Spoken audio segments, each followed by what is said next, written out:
Night City is a dumpster fire. It burns each and every day, sinking lower, its ashes rising in heaps around its perimeter. The people you are about to witness are survivors. Desperate, everyone.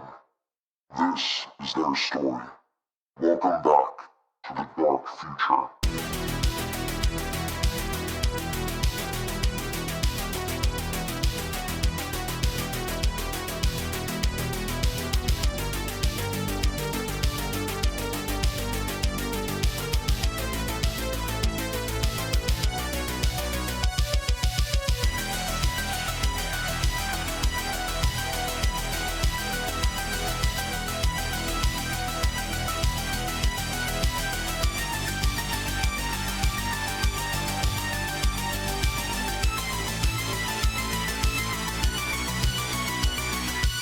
Intrusion detected in Annex 2063 Zulu. Units are ordered to respond and engage per Gestalt protocol. Intruders are heavily armed. Class 3 armaments are authorized. Collateral should be held to a minimum in order to preserve compute resources. This message will now repeat. Intrusion detected in Annex 2063 Zulu. Units are ordered.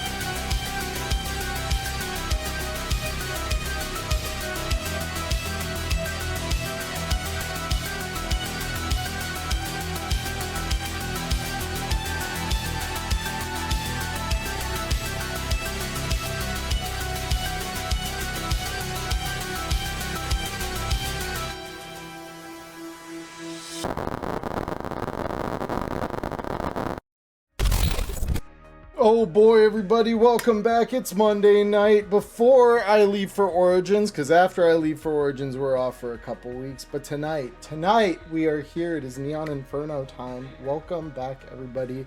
I am your game master. My name's Emmerron. I do fun cyberpunk things here. Most of you who are here watching this live will know that. If you are new to me over on the other platforms at Spotify, on YouTube, welcome in. This is late in the game, as we like to say. We're at like the mid-season, I will say, for this particular run of Neon Inferno. This is season 3, though. The third of 3 seasons, so you've got like 50-ish episodes the other direction if you want to catch all the way up. That said, this season has thus far stood kind of on its own. You didn't need a lot of context to understand to this point.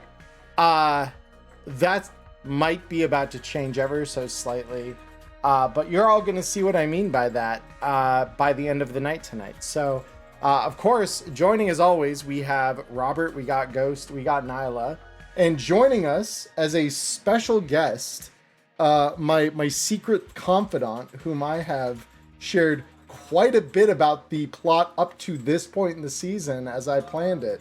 We got Cody coming in out of left field to join us again. He's been in the other seasons. This one he thought he'd have to take all off, but I managed to convince him by simply saying, hey, do you want to play on Monday? And that was all it took. So welcome in, everybody. It's good to have all of you here. That's all it's ever really taken, to be honest. That's true. Yeah. I'm scared. Oh, it's gonna be fun. It's gonna be a great time. I promise you. Our group's greatest fear: socializing. In comes the rocker. In comes the rocker. Yeah. Yes, indeed. We're not scared of socializing. We socialize with bullets. You just yes. Yeah, that's about all. Much preferred.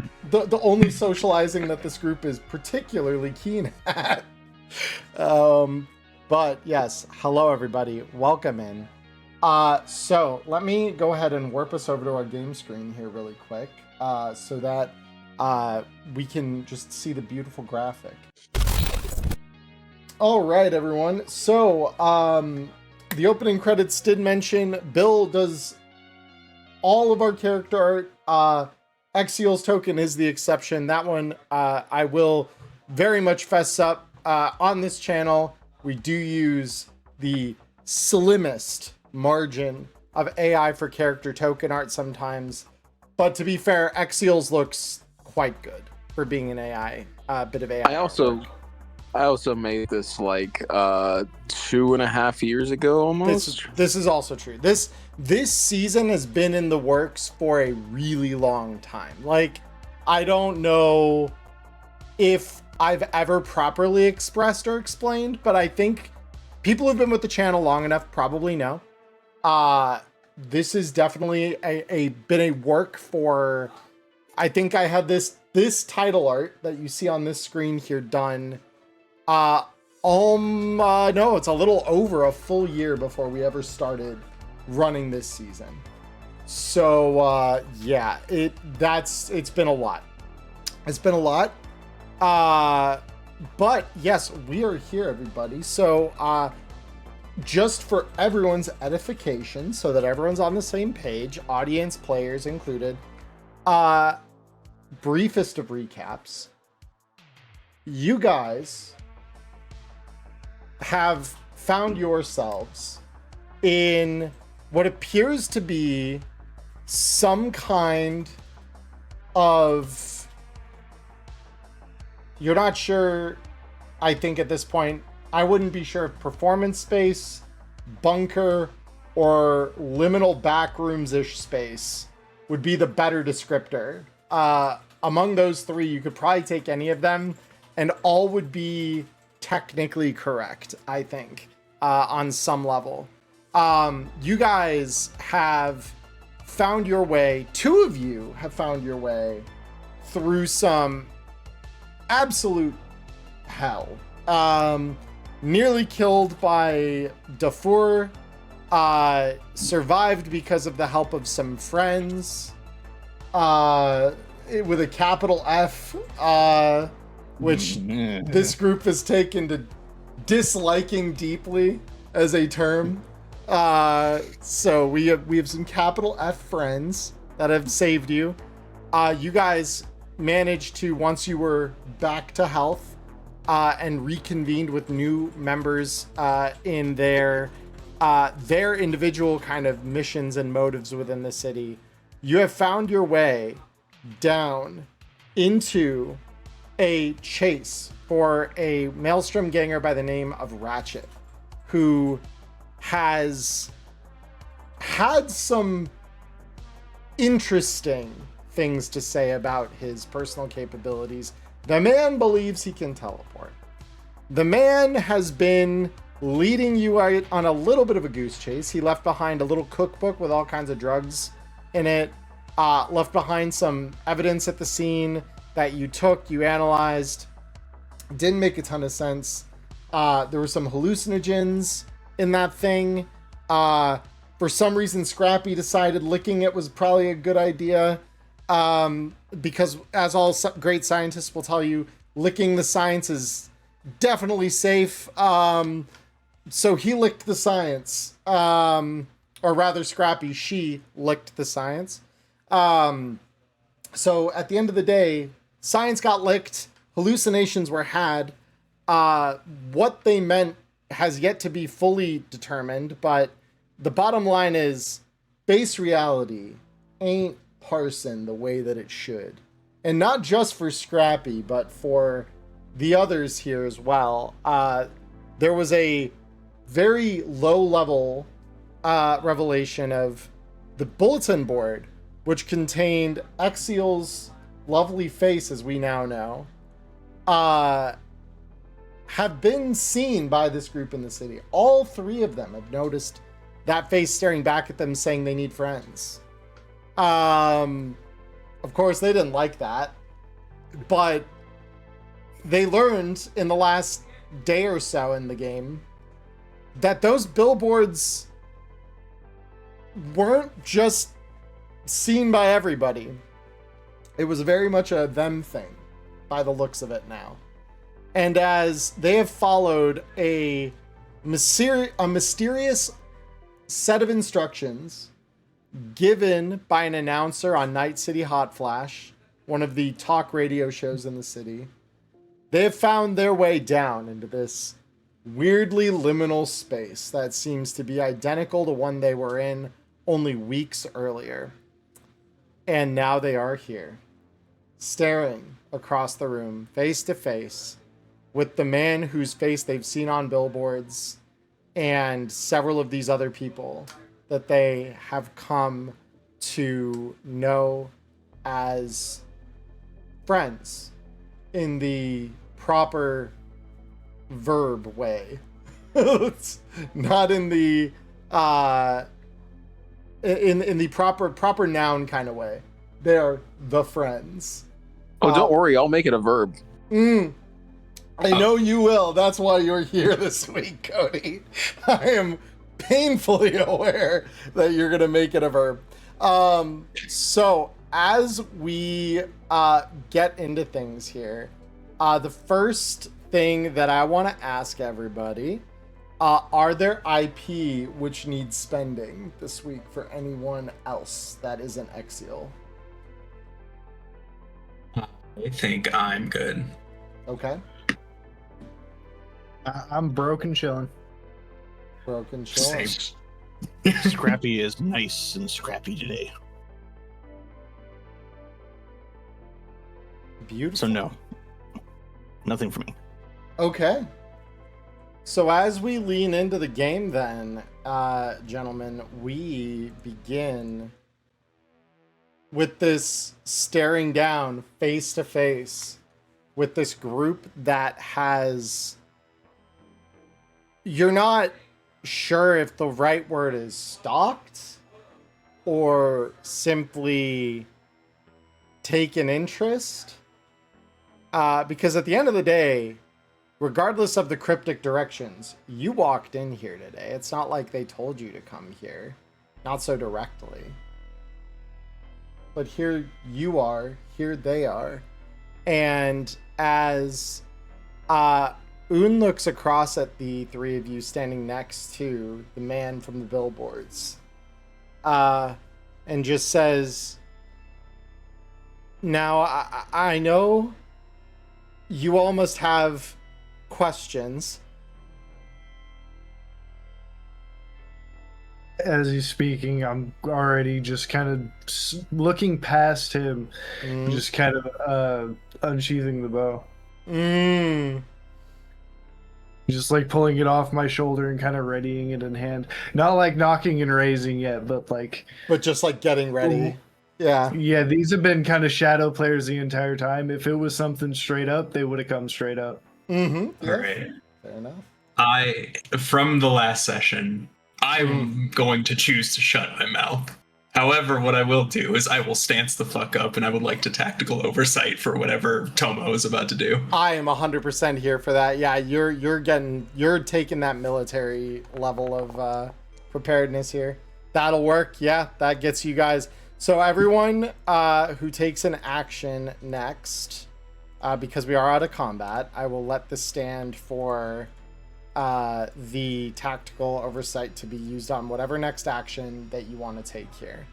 By the way, just to fill you in, Cody, briefly, the reason I just put the frozen tag on your character, that is how we are marking Inyo, just in case you haven't followed that. Yep, beautiful. I have indeed been following. Good. Yeah, just wanted to make sure that that was expressed so that if there was a question that got answered. But it's okay. I'm just gonna, just drop the old Doc Brown meme really quick. I was frozen today, but So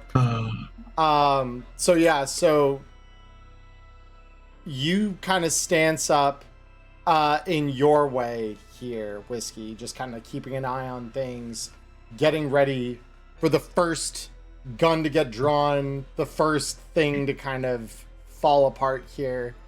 Yeah. Okay. And so What is Scrappy doing as things kind of the tension settles in here?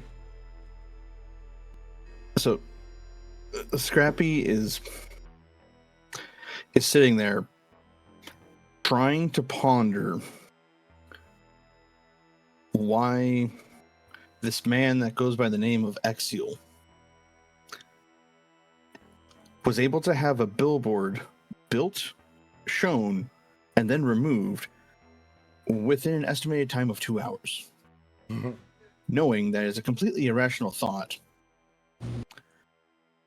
And she has her hand on her pistol and just looks at Un going, you have exactly a pi number of seconds to begin telling us what kind of brainwashing you all have done to us. We haven't done anything. We're losing a war. And they look over to you, Exiel, as they say this. Not quite certain maybe yet how much they want to say without you giving them kind of the acknowledgement to continue. So like I'm just chilling. I'm not even like I'm not trying to look for a weapon. I'm just sitting there, just staring everybody down and twiddling my fucking thumbs at this point because it took long enough to get these people here. Fair. And I'll pipe in real quick. I'll go, hey, it'd be nice to chat, but we got to get shit done. We need to get the fuck out of here, Jims. It's getting real nasty outside right now. And with that, Scrappy will draw her pistol and level it at Un, seeing as this man with the perfect hair she's trying to discern whether or not he's actually real. No. You are going to tell us what is going on outside, because outside is wet and rainy and cold, and there's a homeless camp outside. So I'll see Scrappy level the gun at Un, and I will stand up and walk in front of the gun, in front of Un, and go, I don't think you really want to do that right now.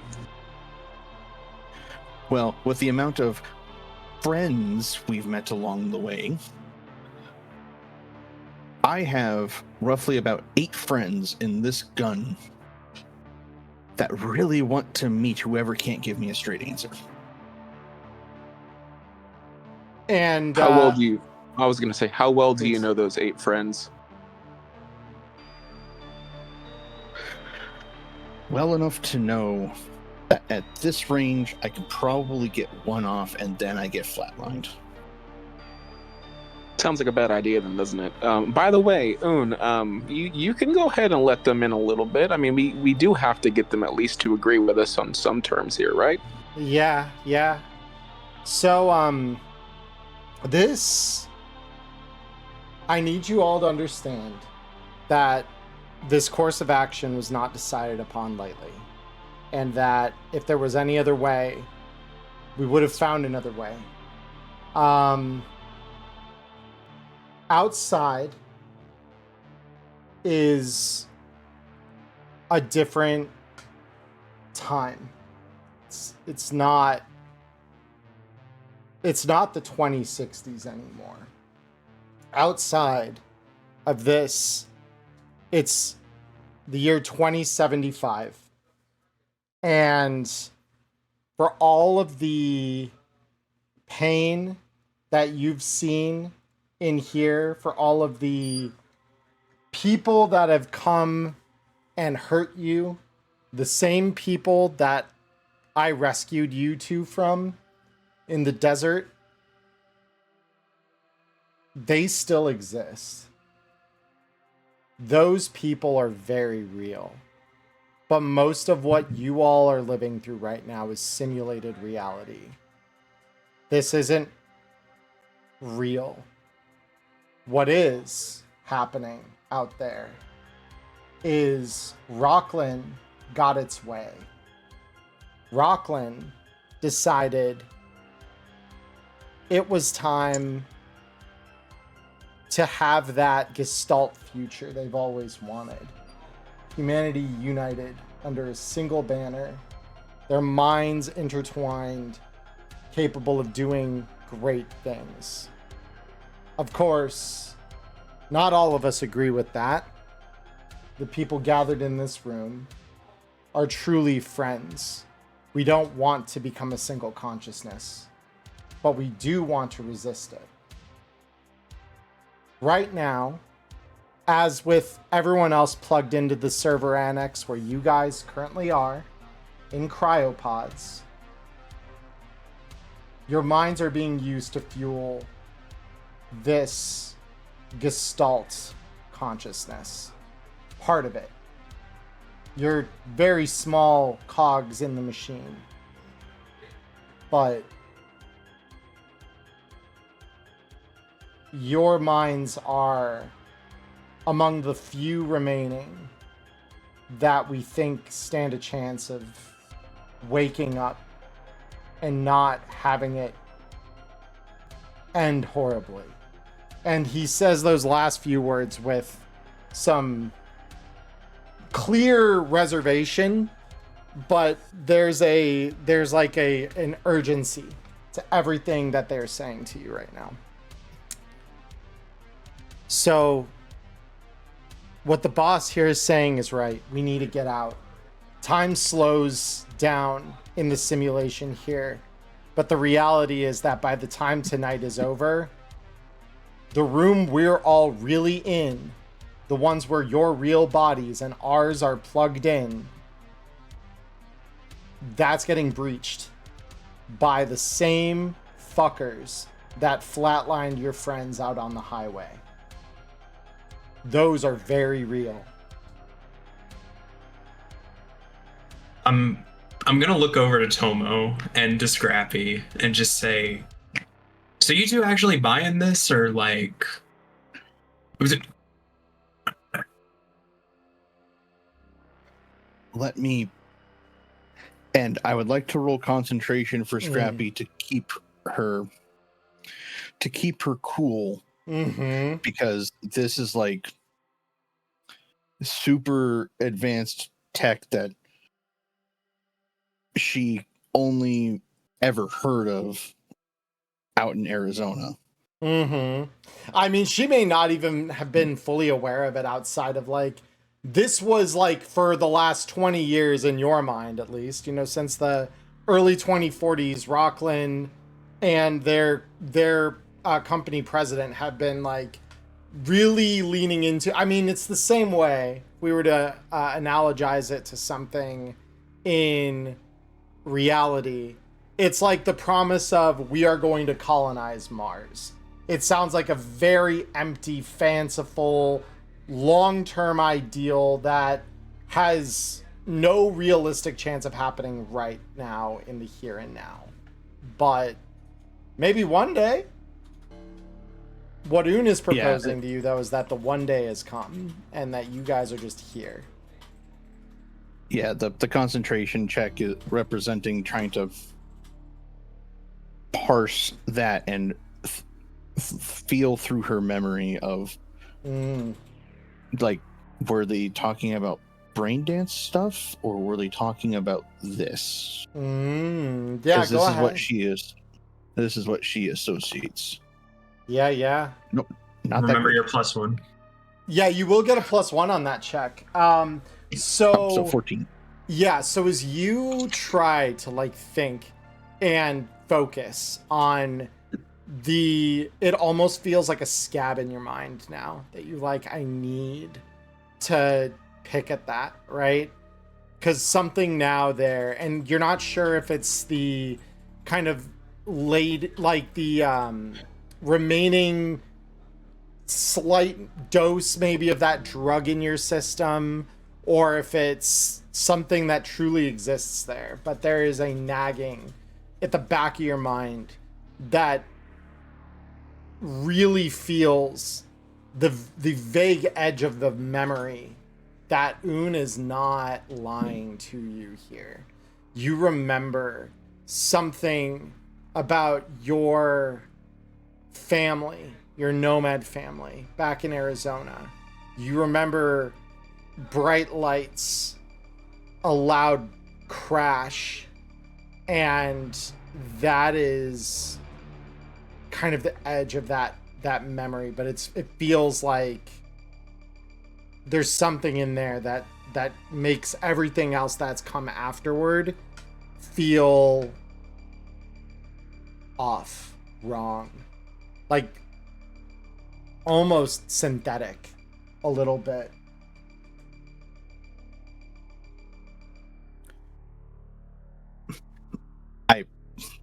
I can't put my metal finger on it. But proof. Give me something I can interact with that I'm not supposed to be able to. You already did. Do you not remember the trucks you decided to eat?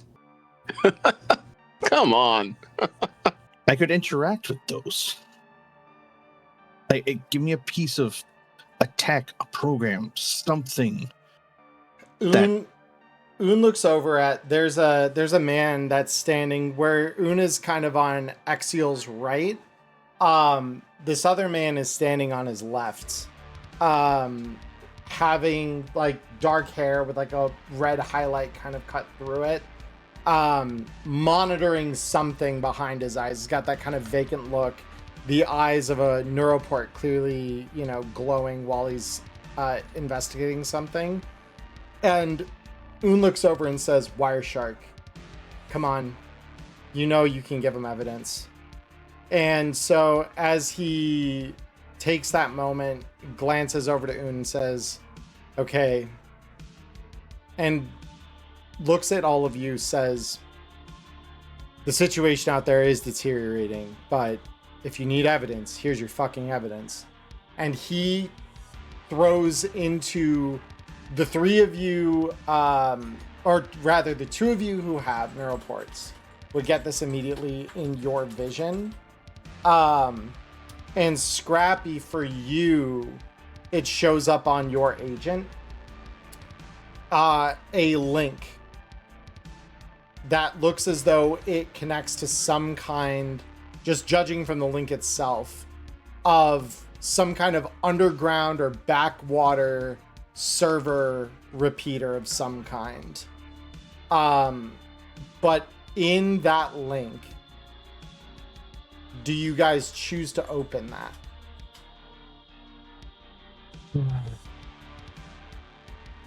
Fuck it. Yeah. Fuck it. Okay. So you open the link up and you are staring at what appears to be security cam feed.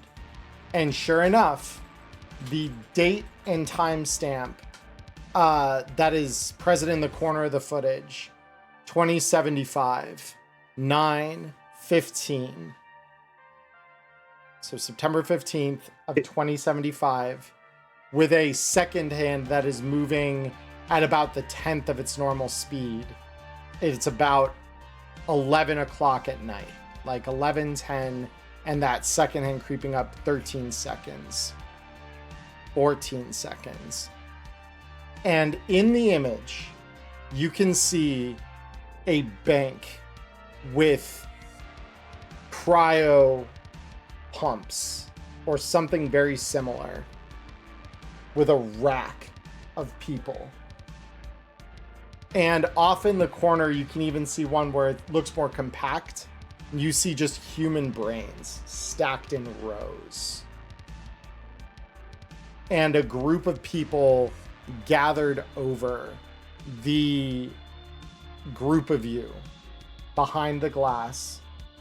In front of it is the same man that you're staring at with the mirror shades, as well as the one with the red stripe in his hair.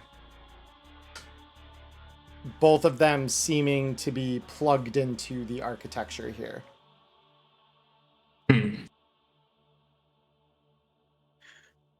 So even if what you're saying isn't complete bullshit, what are we supposed to do about it from the inside? Man, I really wish it was bullshit, man. I really, really fucking do. I'm just lucky that I'm not in here like you guys because we did a little bit of searching, and you guys are probably the best crew we could find, man. They've pretty much offed or put their brains in jars of most of the people that would have been worth a damn around here anymore.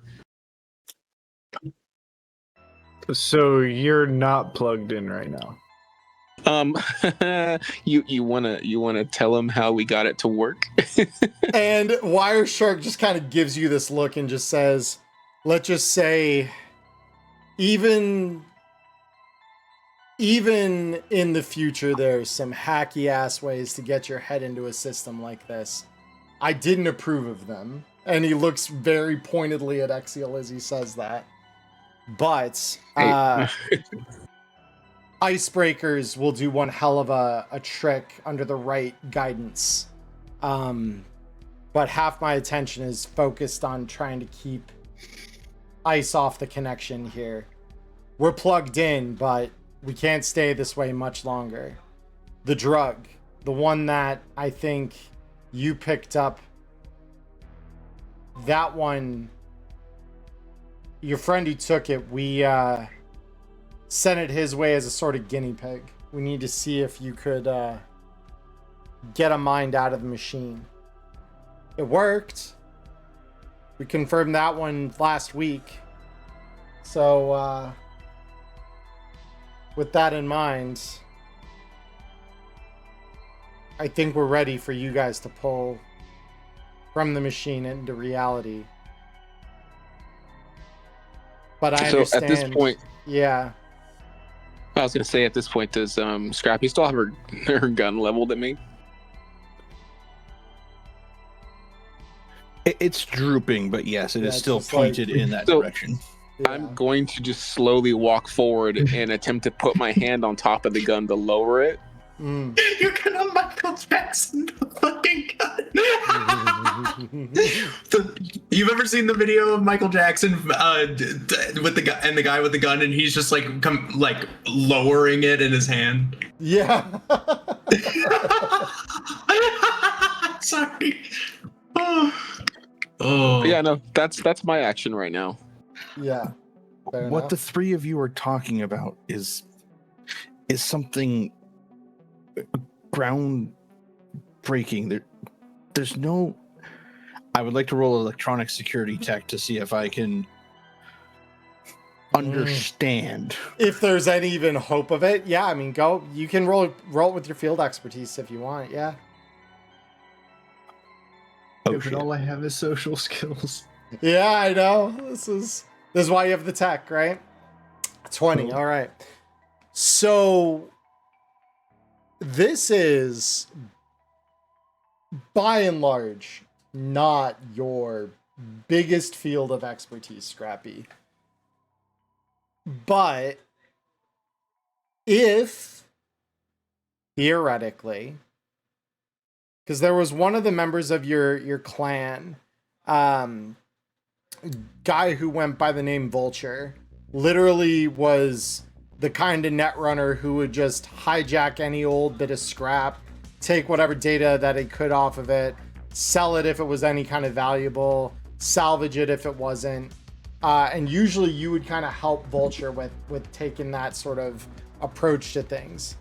And there was a time you two happened to wander across an old data center in the western part of the state, kind of the just rolling desert out that way. And it was an old data center pre-Fourth Corporate War, and by the looks of it, still in pretty damn good shape. A couple holes on the outside of the building, but nothing terrible. And you remember inside, Vulture talking about something that you, again, didn't fully grasp, but the data center was being held together, despite having no humans there, by a few AIs that were still plugging around the system, keeping it running. And they had built for themselves in that small oasis severed from the broader net, their own little place where they could simulate their own reality, be the gods of it, and exist there happily. And there was a point where Vulture tried to talk with them. They just refused to leave the machine. But there was this same concept. You had AIs taking the machine and just using it to simulate a reality. It's not so far-fetched for you to imagine that the reality around you is simulated and that you are simply part of a larger machine right now. That's not the hardest thing to believe.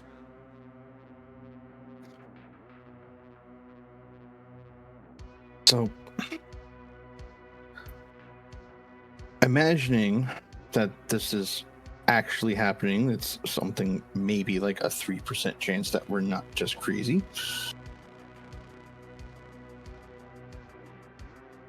I'm gonna go in head first. However big of a dose you need to give me, hit me with it.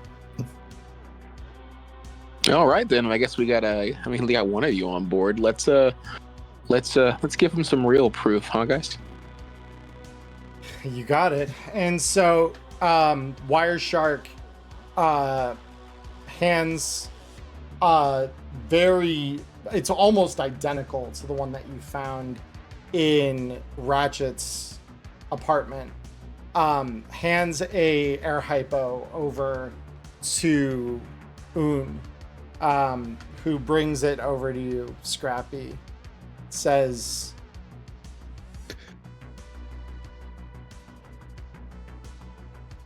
you do have a choice. Is this really what you want?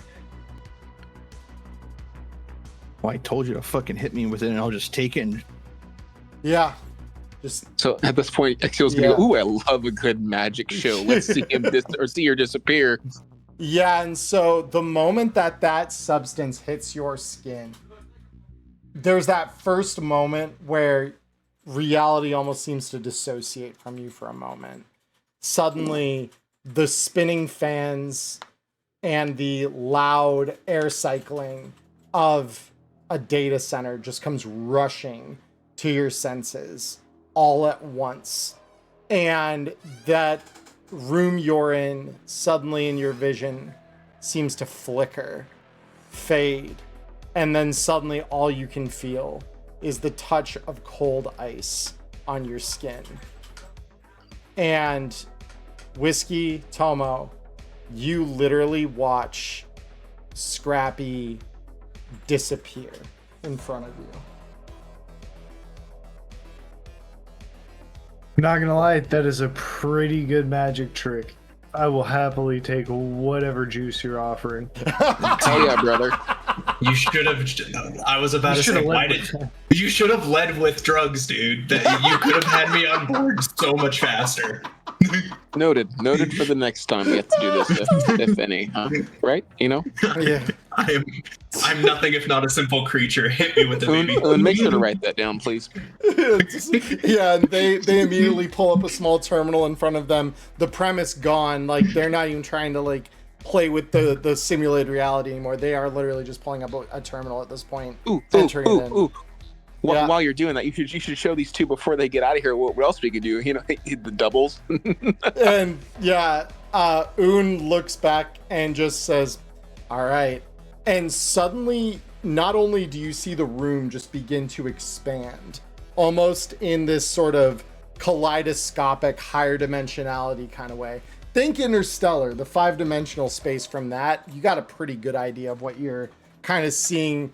And within each one, you just see the faces of all gathered just begin to duplicate into larger and larger groups. And before, with the same kind of like simple, kind of like broadening motion, Un brings their hands back together and suddenly the kind of tesseract reality collapses back onto itself. God, I fucking love this shit. Yeah, but if your brain is plugged in here much longer, boss, you're gonna fry your neurons. It's time to go. I guess. Let's get the fuck out of here, guys. Come on, let's go. Come on. Yeah, Chop. so Un hands each of you an air hypo loaded with the same stuff. Yeah. If this just kills me, I just want you to know you look like Elton John Jesus. And then I'm going to inject myself. As that's kicking in, I want to let him know. I just want you to know this entire time I've been about 90,000 in debt to something like a mob, so I'm real happy to get out of here. And then his whole life is a lie. That is the best news he's gotten all day. Oh boy. So as the drugs slam into your system here, each of you experiences something very similar to Scrappy here, in which suddenly there is a sensory overload in just a brief moment following that injection of just the loud sounds, industrial fans, the whirring of computers, and even as your senses begin to regulate those sensations just a little more acutely, you begin to understand that cold across your skin.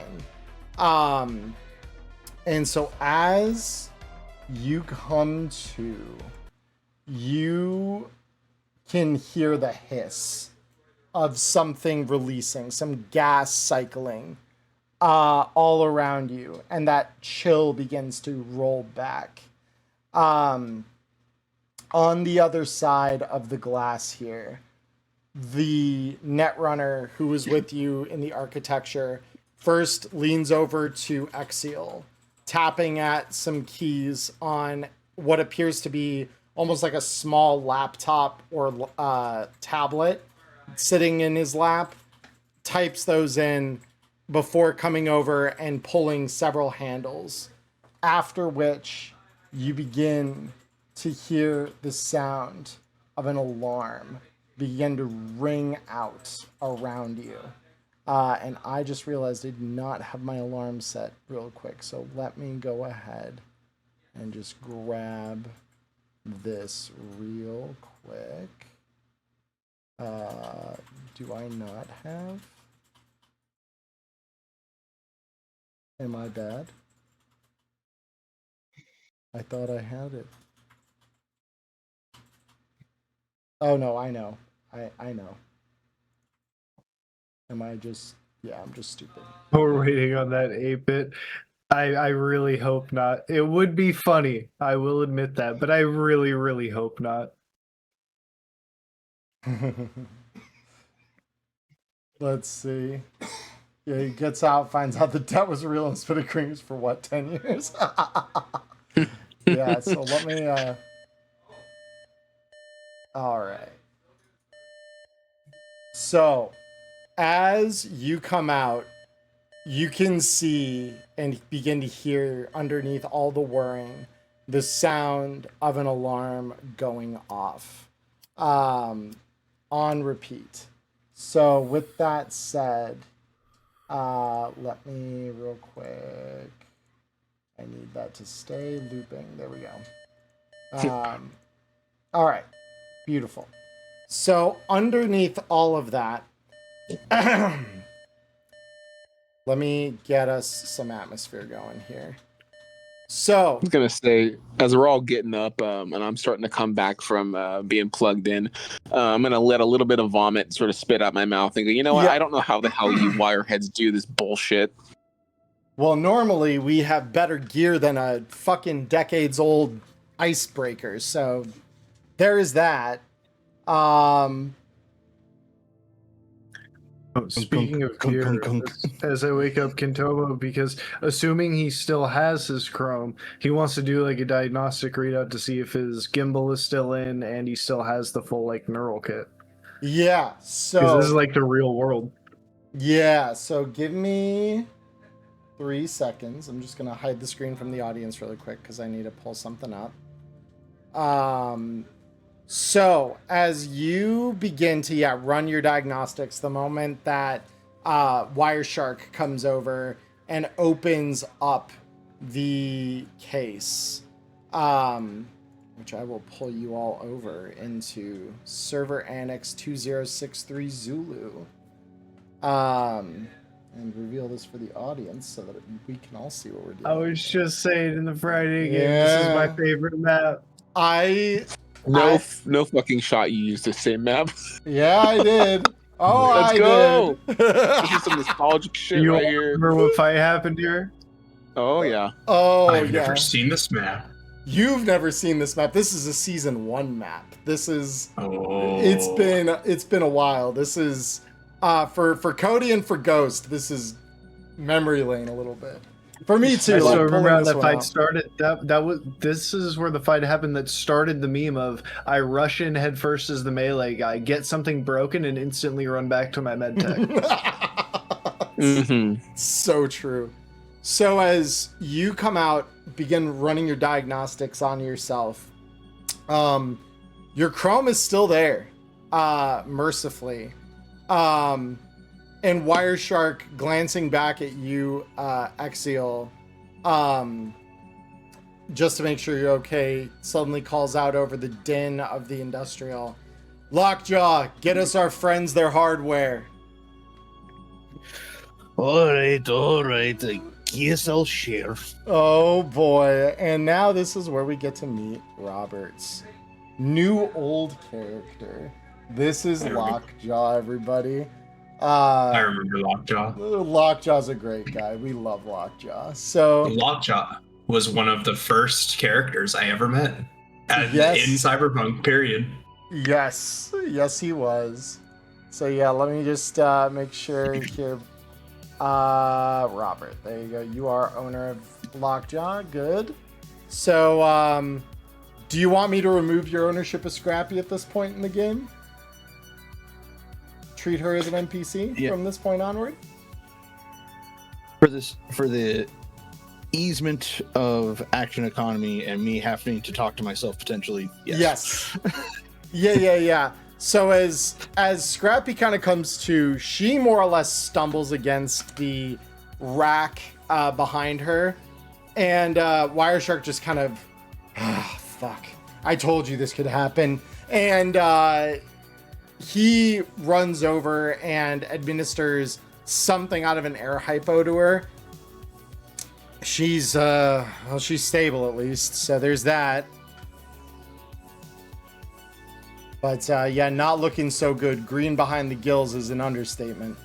But so Lockjaw, you have acquired, basically Lockjaw brings over, just because this will be easiest if I kind of explain it, because this is very en media res for you, Robert, and I know I didn't prime you on this.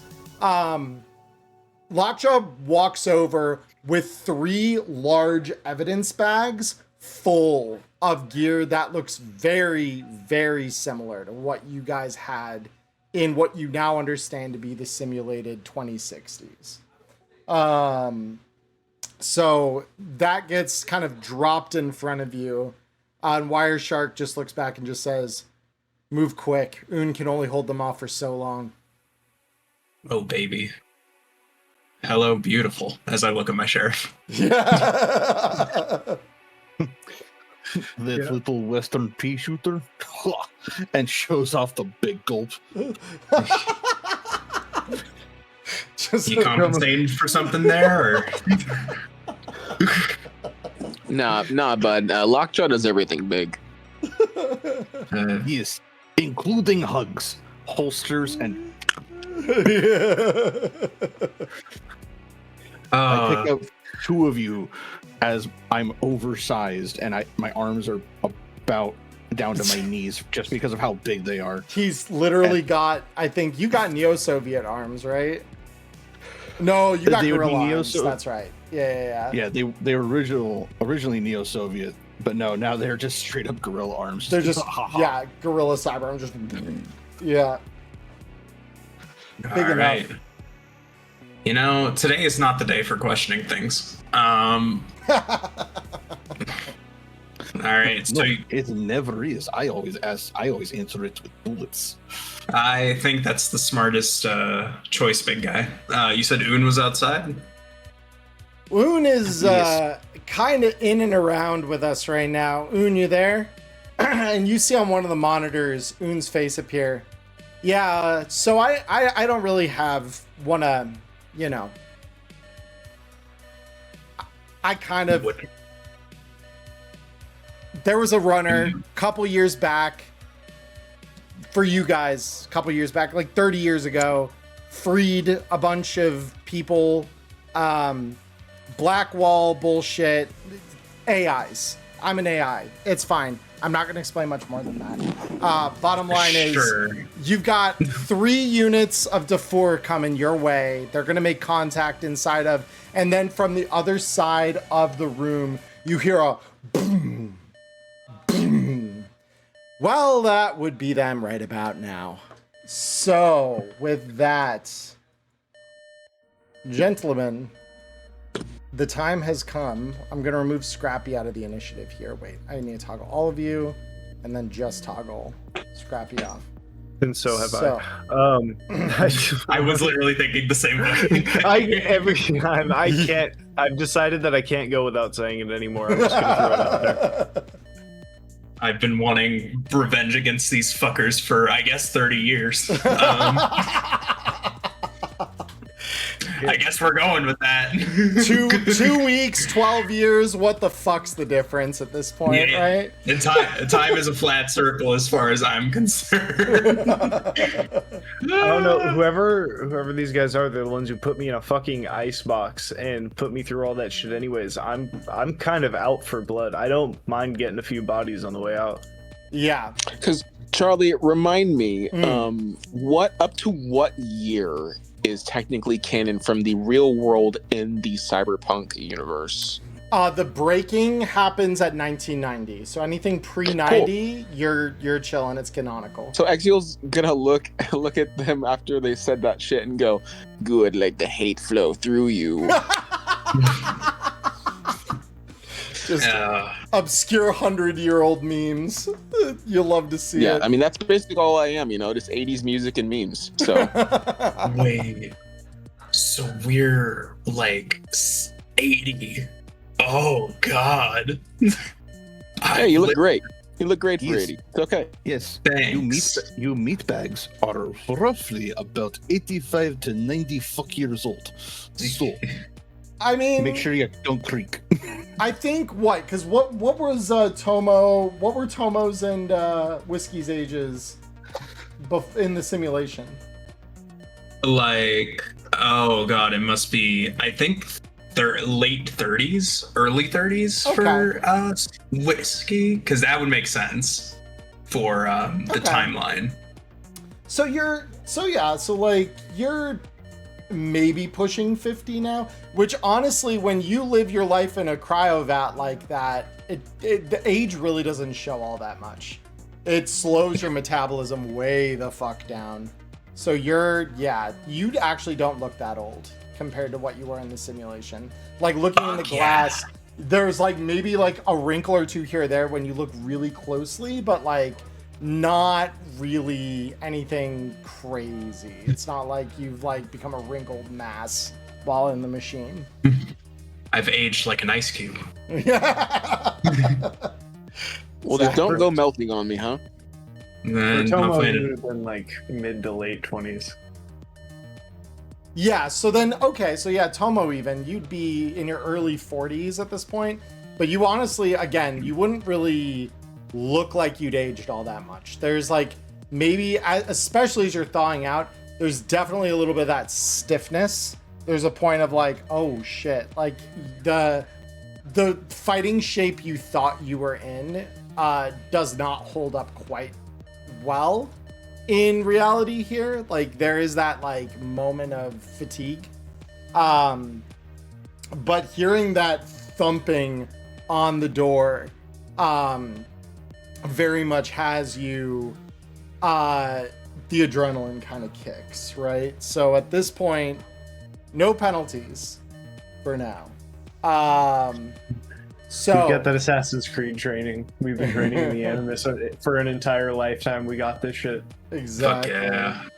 So with that said, I'm gonna unpause the game.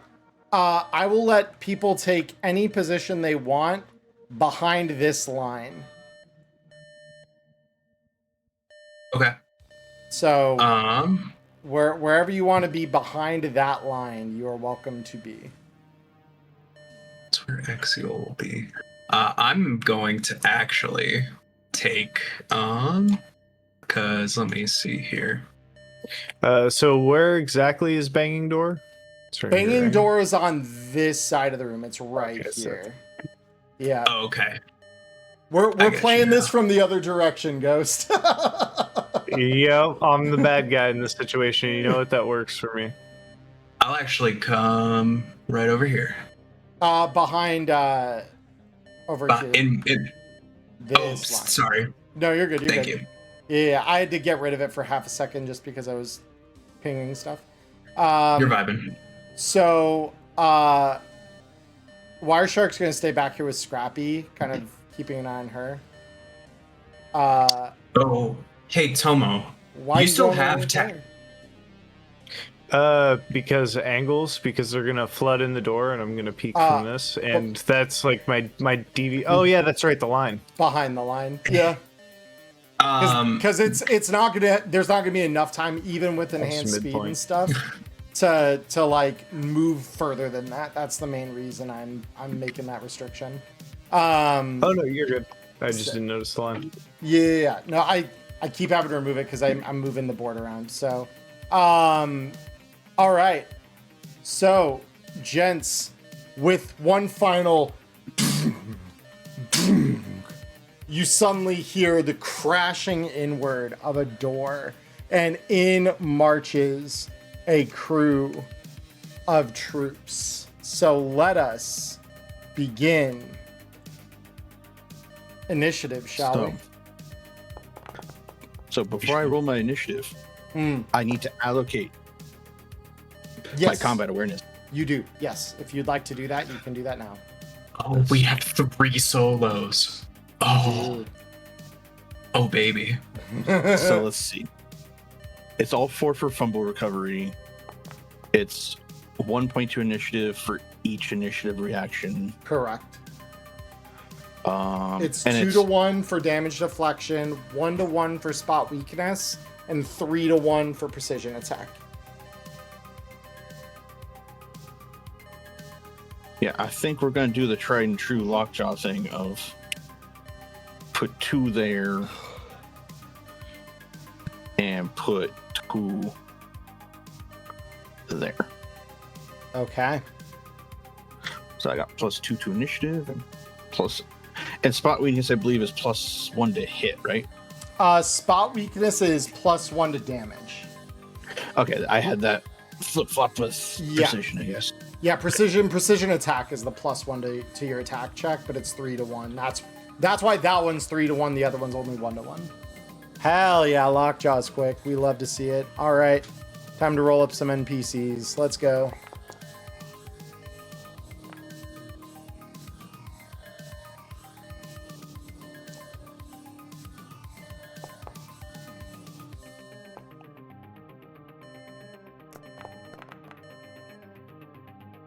All right, Lockjaw, you will kick this off. So with a final bang, you see the one at the lead of this formation push through with a battering ram and drop it with a loud clang to the floor. And so as this happens, show us what does the Russian bear do? Well, as the bang opens up the door, Yep. the grizzly bear light tattoo that's on his chest turns a dim red, and it's whiskey Aurasia. And I will go 1, 2, 3, 4, 5, 6, then I will take a shot at this guy. This one, okay. Very cool. What are you firing at them with? My Sternmeyer. Okay, so you're looking at a DV-15, I believe, if I'm doing that math right in my head. They will try to evade that. Ooh. Okay. All right. Well, we're off to. They've made this easy for you. DV5. Okay, and I don't get any pluses to hit here. No. There Yeah. we go. Spicy. What a spicy start. Roll me damage that hits.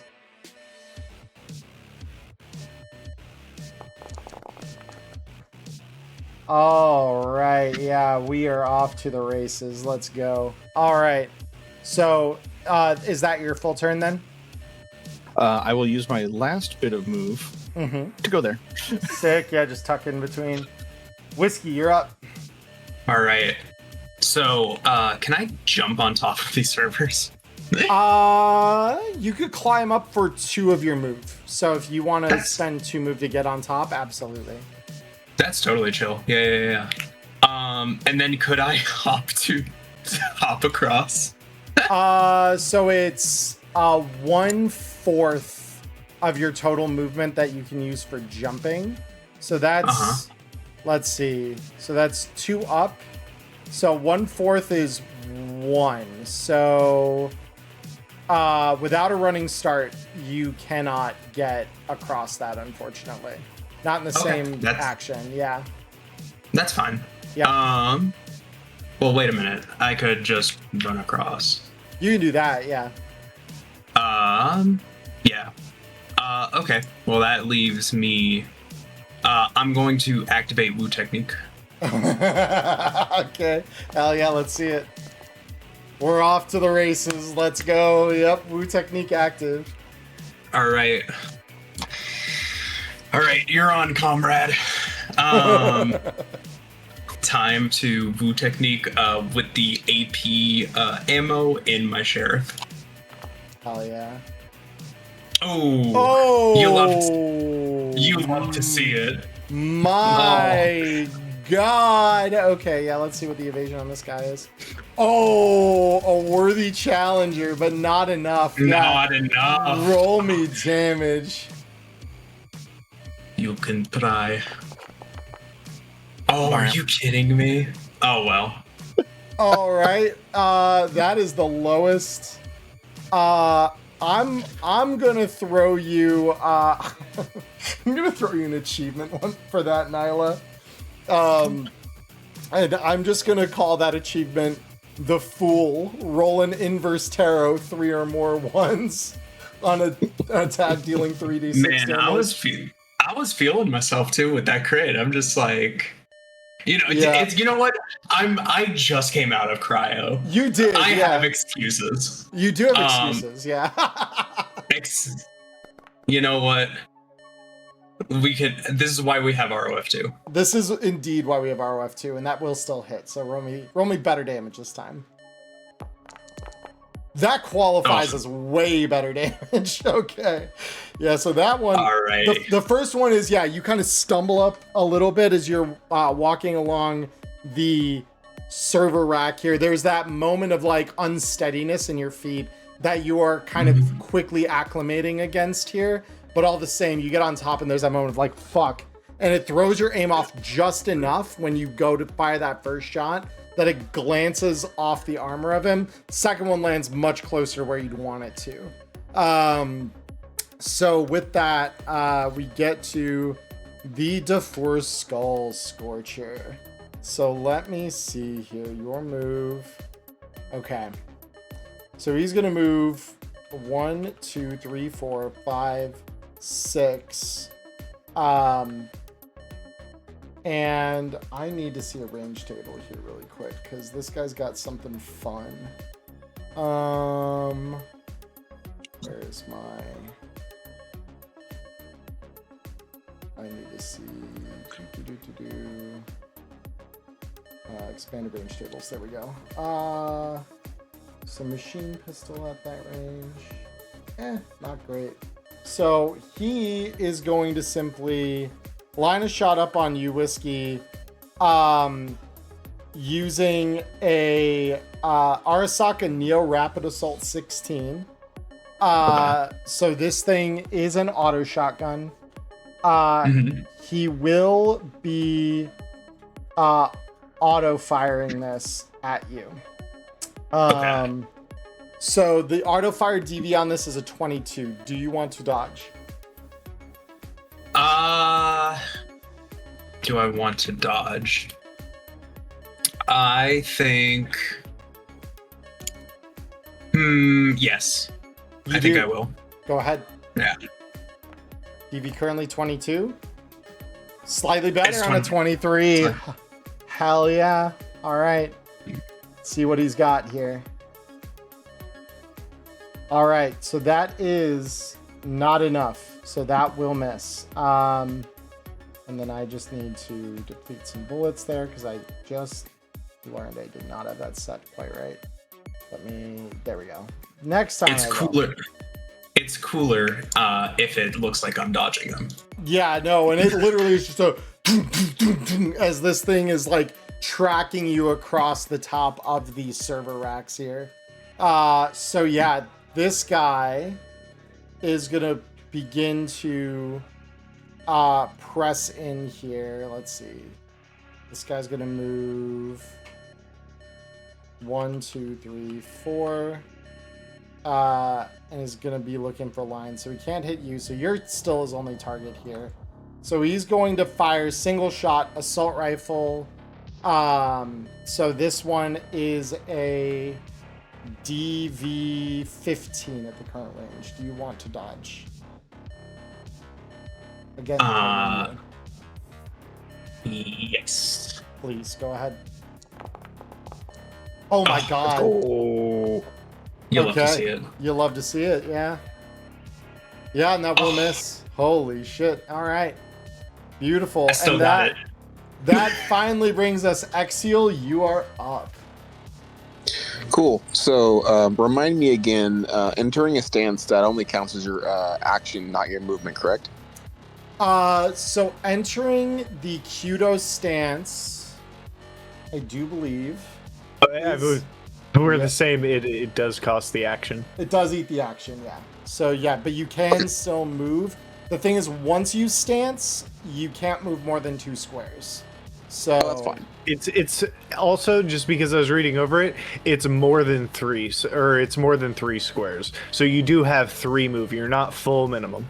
Oh yeah, okay. But you can move and then stance. That is absolutely something you can do. So I'm gonna see you with your bow, and I'm gonna be like, check this shit out, and I'm gonna whip out from inside my coat the fucking origami and enter Kudo. Oh hell yeah! He's literally got a concealable bow, so he just flicks it out, pops it open. Yeah. Oh, that's sick. All right, very cool. Roll me your Kudo check. Because stance up. That's just martial arts, right? Yeah, your Kudo skill. Just roll that. The DV is 15 to stance up. Oh my god. All right. Yeah, the game is like, it's been too fucking long. It's been too fucking long. It's time. 29 on Kudo. Hell yeah, you love to see it. All right, and that'll take us over to Tomo. Well, you already know I'm going to do the same thing. I'm going to get into my stance and say, yeah, we'll see how well your bow that's meant to break holds up. Oh, I love it. Ladies, please, you're both pretty. Some big, like, Gimli Legolas energy already, and I'm digging the shit out of it. All right, so next shock trooper. This one is going to move 1, 2, 3, 4. This one, I believe, does. Yeah, that one does have a line on Lockjaw. So, Lockjaw, you are getting shot at by an assault rifle at a DV-15. Would you like to dodge? Yes. Please.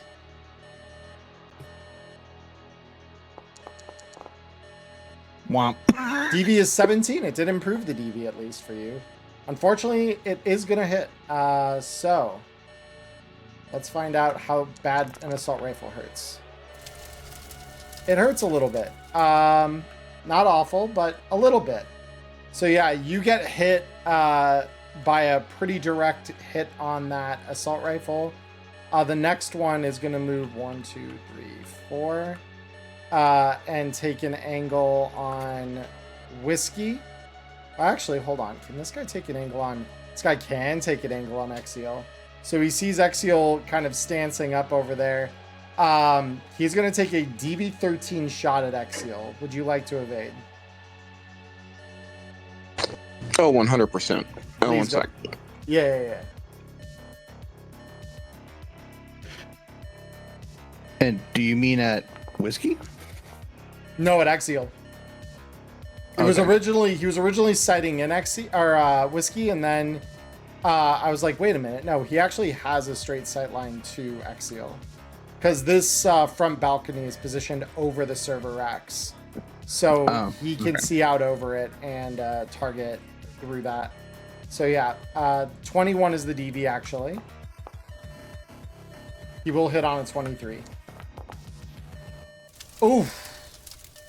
Thank God these aren't explosive rounds. But Exial, that is gonna hurt just a little bit as that first round gets fired off at you. Next up, we've got this shock trooper who's gonna move. Let's see. They're gonna move 1, 2, 3, 4.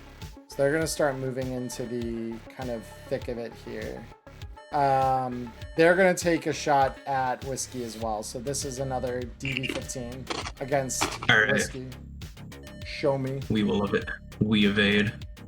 Show me. All right. Yeah, you do.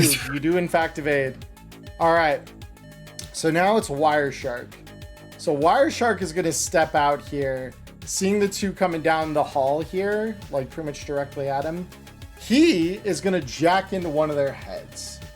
And we are going to see some quick hacks. We've seen far too few of them so far this campaign. I think we need to change that. So he is going to go ahead and roll me an overheat check on this guy. And that will succeed. So he jacks into this guy's neural net. Really quick, I'm just gonna test. Oh wait, that's his will. Hold on, I need his interface. Let me get his interface here. Oh baby, I don't think this guy's gonna know what hit him. Not yet. 20 versus a 12. Yeah, no, he's got it. So the overheat does connect. This guy immediately is set strongly on fire as part of that action. And the other thing he's going to do, that third net action, is to connect to this other guy. So I'm going to roll this guy's will.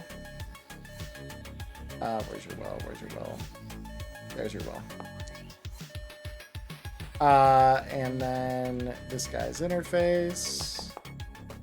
Easy. Yeah, he's connected to that guy too. Then he's going to kind of tuck himself back around the corner here, make himself less of an obstacle. All right. So now it's time for the Defour net runner. So 1, 2, 3, and then I need to see what's your move. 5. All right. So the Defour net runner is gonna try to connect to you, Whiskey. Whiskey, if you could roll me your will, please. Yeah. Roll my will.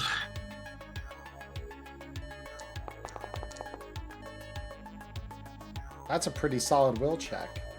So you do know that this netrunner has connected to you. You can't do anything about it yet, but this does give you the opportunity on your turn as an action to try and force her out. So with that said, this netrunner is knowing that she's been seen. How hard do I want to go here? She's gonna try a synapse burnout. This is a DV10 quick hack. She will fail that quick hack, at least. So you see your Neuroport's antivirus come in, block the attempt. And so she's just gonna move her additional 1, 2 down the stairs here. And with that, Lockjaw, we come back to top initiative. It's your turn. What would you like to do? Time for the bear to do bear things. Oh boy. It's 1, 2, 3, 4. I want to put the hole in this man's chest. this burning man's chest. Oh boy. Lockjaw's about to do things that are only barely legal. Anyway, what? How do you want to put a hole in his chest? Borg fist. Yeah, that might do it. That might just do it. So Borg fist. I need to remind myself on this. How this one? It's a rate of fire 1 attack. But instead, so that way it's kind of like Ark's knockout punch was as a boxer. Yeah, let me. Because that one is under Panzerfaust. Panzerfaust, there it is. Borg fixed to making, so making 2 attacks martial arts. You can choose to make a Borg fist, use your action to make a martial arts special move resolution. It's a single target in melee range with a lower body than you. Let me make sure that this guy, that guy is like, yeah, he's got a lower body. So go ahead, roll me your Panzerfaust attack. Okay. All right. Where's your evasion, buddy? Yeah, that's not looking so good for the Skull Scorcher here. Go ahead and throw your hand through this guy's chest. I will. Oh my god. Yeah, so that hurt. He's not dead, not by a long shot, but still, you just ram him hard with your fist. This guy is kind of thrown backwards into the air a couple inches before kind of landing roughly on his feet, still smoldering. Are you moving anymore, Robert? Yes, I will, because I Please. only moved 4. Yep. We go 5, 6, 7. Whiskey, you are up. You have a Netrunner in your head. What do you want to do about that? Two options. One of them I could just force her out, and I'm like, would that be safe? Yes. I'm not safe. I'm not a safe person to be around at any given moment. I think I'm just going to shoot her. You know, I can entirely vibe with that. So yeah, you can use 1/4 of your movement as well. Worthy mentioning this again. To jump the gap here if you'd like to get closer to her. Oh, let's see if Wu Technique goes off. Oh, Wu Technique would solve that problem, wouldn't it? Yeah, go ahead. Would you like to Inyo that? I would love to Inyo that. Okay, very cool. Beautiful. It's okay. That's okay. That's okay. The Inyo is serving its purpose. Inyo is doing a great job of making sure that Wu Technique connects. Yeah. So your Wu Technique goes off. Yep. Beautiful. Okay. I do believe I have the Netrunner chart. Beautiful.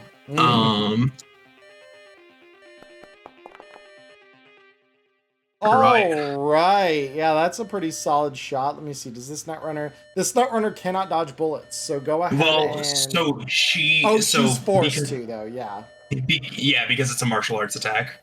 That's okay. She cannot dodge bullets, as it turns out. So, beautiful. Please continue. And die. I cast gun. Die. Again. Perish, mortal. Yeah. It would be really funny if I crit. It would be real funny if you crit. But a 14 is acceptable on 3d6, honestly. That's a hard thing to say that you did the wrong thing there, you know? And what I will do, because I still have a movement. I would actually like to jump down. Okay, fair enough. And does that get me out of line of sight? It's if you hold that out of line of sight for more than a round. They have kind of like corrected. They basically said like once someone is connected, you can't just force them out by going behind cover.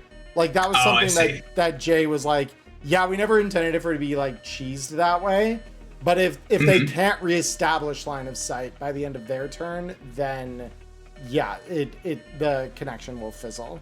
Okay. Then what I'm gonna do is I'm going to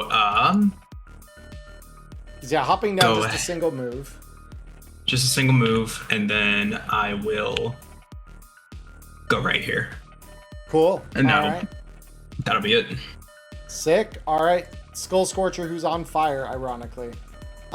They are going to move up here. They are going to ignore the fact that they're on fire for the moment. They are instead going to pop off in your general direction here, Lockjaw. This is a machine pistol auto fire, basically, for the auto shotgun he's using. DV is 17 unless you'd like to evade. I will dance. Oh my god. No way. All right then. Let me see what this auto fire do. This auto fire do nothing. Very cool. This is for last time. Very cool. So yeah, that's gonna be what it is. Very nice. All right. Oh yeah, and then this guy loses 4 HP at the end of his turn because he is strong on fire. Next, this one is gonna move. He's gonna just vault the railing here. 1, 2, 3, 4. He is going to. He's gonna ready an action. Exiel, you're up. All right. Well, let's see who I can decide to put an arrow in right now. I like the guy that's chilling right here. What's the optimal DV for bows again? It's been a minute. For bows, you're looking Which at. Which guy do you want to shoot? I can do the click drag. I configured my thing. Cody, you didn't modify your range bracket, did you? On that bow? I don't know. I don't think I did. Yeah, you're just a regular bow then. So optimal range is 7 to 12, but pretty much everything out to 50 is not bad for you. Out to 50 or to 17. Well, considering, let me check, because I think I get a +1 from my stance? Your stance... We get a bonus 2d6 damage with that's his damage, that's right. I'm thinking of something else. Bonus damage, so... that reminds me. I actually need to... let me quickly... I'm going to do... While you're doing that, I can just explain how you can... if you right-click your token, the icon on the bottom left corner, configure DV measurement, you can just set that to DV bows and crossbows, and then your control click and drag will measure it for you. You're at a DV 15 for this guy, though. Okay, 1 sec here. Yeah, because I'm going to make a copy of your origami in your sheet real quick. And I'm just going to call this one origami Kyudo. And this one will it'll just be to do damage. Okay. So this is if you're stanced up on Kyudo. I'm going to make it hands required 0 so it doesn't yell at you. It's fine. They can yell at me. Everything else does. It says you're using more hands than you. Fuck you, I just said it. He doesn't need hands. So yeah, you'll just roll damage on that if you hit with your bow, because that one adds the 2 extra d6, just so it rolls it all at once for like the purposes of crits and stuff like that. Yep. All right. Well, if I have a DV 15 on this wonderful person right there that's on fire, I might as well just take that shot with an explosive arrow. Oh. Hell yeah. Hell yeah. Pop off. Pays to be in So the let's- Terminator resistance, that's all I'm saying. Roll Pop that off. attack. Go. Pop off my chromatic king. That does... Oh, let me see. Why didn't that report through? Because that was a 4 on the dice? It was a 7. It was a 7 on the dice. So your archery... There it is. Yeah, Nope. 22. There it goes. Okay, I just slow. Okay, very fun. Yeah, so that is going to connect with him. Go ahead and roll me the origami Kyudo damage. Let's just see how that feels. Oh. Okay, so It feels first- good. That is a crit like 3 different ways. Incredible. So again, the rule at my table at least, tarots do not apply unless you have 3 6s. They have to be hard 6s, but this will still crit him. So let's go ahead and just see. First, what's your critical injury for an object? Makes sense, understandable. I also need to double check on explosives. Where is my ammo? Here it is. Under explosive. Attacks are made with a -2 penalty. Not that that matters. You still connect on a 22. Yeah, okay. This would be, it just causes a critical injury. It doesn't actually change the damage. I was just making sure that it wasn't a case of needing to apply extra damage to him. All that said, though, this guy is absolutely going to just take that one. So here's the damage applied. So the audience probably just saw that. This guy is on death's door. He's into death saves. And after that shot, I'll just sort of look at Tomo and be like, just nod, and I'm gonna back off into the server a little bit more. This fucking guy. Yeah, you just watch him like throw an arrow downrange, and it literally just explodes in this guy's back while he's focused on Lockjaw. Incredible. Tomo, you're up. What would you like to do?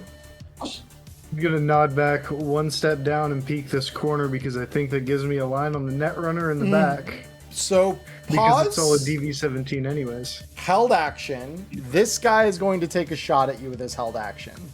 So this is a DV-13 attack on you.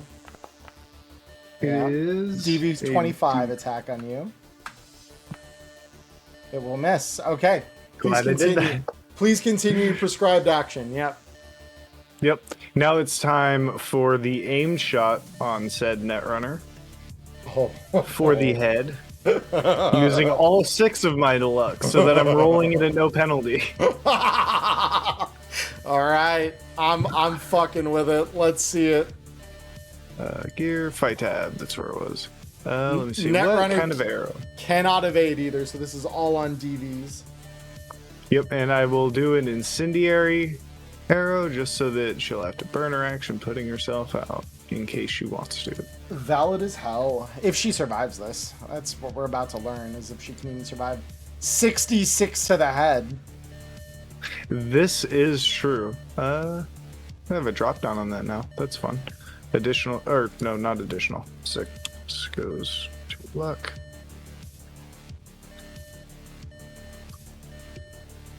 I need this to hit. I need this to hit. I believe. I believe. It's a DV-17. Miss. Hey, Do I have GM, Yes.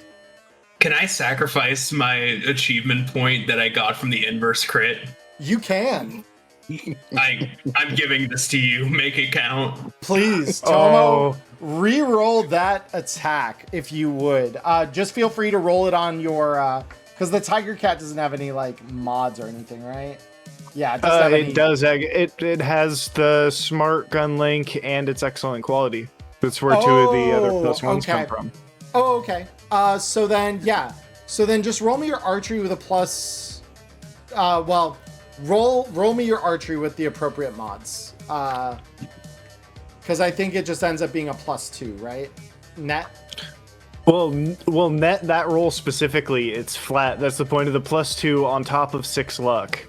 It just comes out to the flat 0. Oh, gotcha. So then, yeah. So then, yeah, just roll flat then. And now it hits. Very cool. So yeah, go ahead and roll me your Kudo damage on the Tiger Cats as this arches toward the Netrunner. All right, beautiful. So she is now on fire. Very much. Incredible. Thank you for that. She was in my head. And then one move back. And now he's in hers. Beautiful. All right, you love to see it. This guy is going to move 1, 2, 3. Kind of get in front of the desks over here. Okay, can't really get a good line there. I move 4. He can, yeah, there you can get one on Lockjaw. So Lockjaw, you are getting shot at. DV is currently a DV 15, unless you would like to evade it. Like I said, I dance. Is that like how you just summon crits? How do you what? That's incredible. Sir, Such technique. I am known as the Bear Rasputin, and I have a dance and a song named after me. I am the Bear Rasputin. What a word. All right, so this guy. Let's see. How does he feel about the state of things here? Honestly, probably. He's gonna move there. Yeah, that should give him a line on Tomo. So Tomo, you are getting shot at for a DV13. Oh, how'd they find an angle? Let's see what They're on like real the DV far end of is. They were doing almost what you were trying to do by sneaking over the line I was drawing at the start of combat. Yeah, they're hiding over here. They got the hard left angle there, but still misses. Then this one is gonna move 1, 2, 3, 4. This one's coming for you, Lockjaw. Their DV is a currently an 18 at close range with you. Oh no. Again, I will dance. And they No, just still didn't very crit good. this time. Hey, I oh, did though. no. You called it Oh, down shit. to me. Thank you. Thank you. About yeah, there's 13 damage for your trouble. All right. So now it's Wire Shark. Wire Shark is still in this one's head. So he is gonna let's see, what kind of havoc can he do with his quick axe?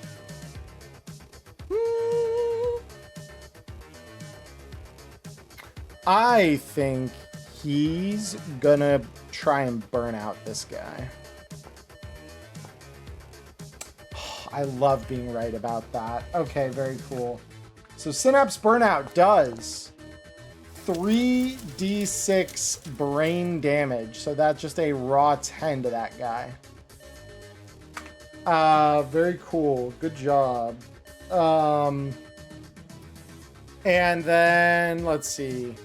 Wire Shark is also going to jack into this guy. So his interface versus this guy's will.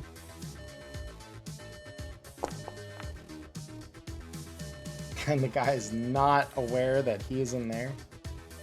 He is going to try and do one more Synapse Burnout on that guy. And that one will miss, unfortunately. So he will duck back into cover.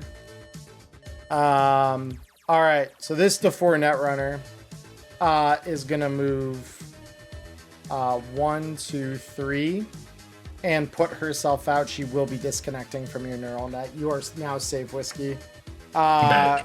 Beautiful. Lockjaw, you are up. All right. I do have to ask this question. This man who's on fire and that's making death saves. Can I walk over him? Yeah, I would say so. You can just kind of shove past him. I don't see why not. All right. Then we go 1, 2. Hello. Oh, shit. I should have moved her just a... Well, no, I couldn't have moved her far enough away for it to matter. You would have had her either way. Yeah, all right. It's Borg fisting time, I assume. Actually, I think we'll... As cool as Borg fist is, it is always the correct answer. Yes, it is Borg fist time. It is always Borg fist time, yeah. Let's see it.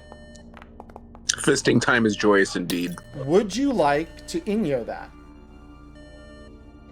Yes, I will. Beautiful. Beautiful. I will take that. Go ahead and reroll.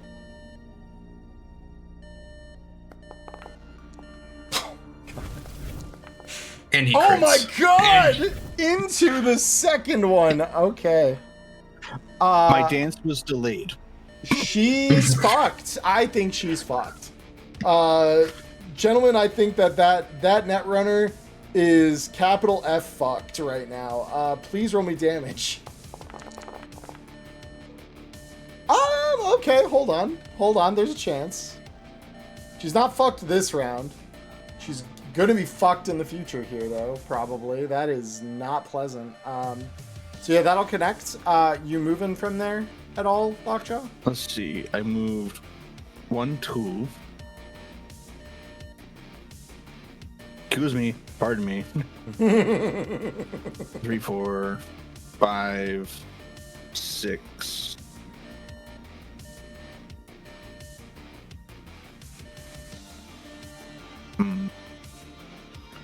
Actually, let's see. 1, 2, 3, 4, 5, 6. Okay, actually, I will move myself to here. Okay. Yeah, so kind of moving past him. Yep.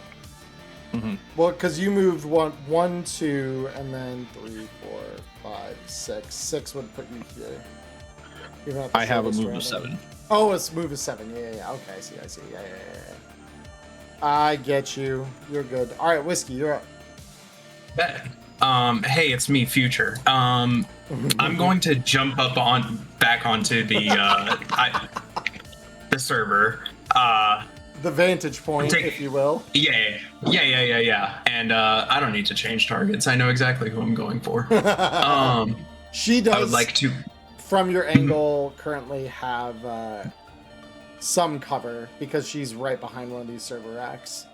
So okay. Yeah. That's okay, actually. Then you know what?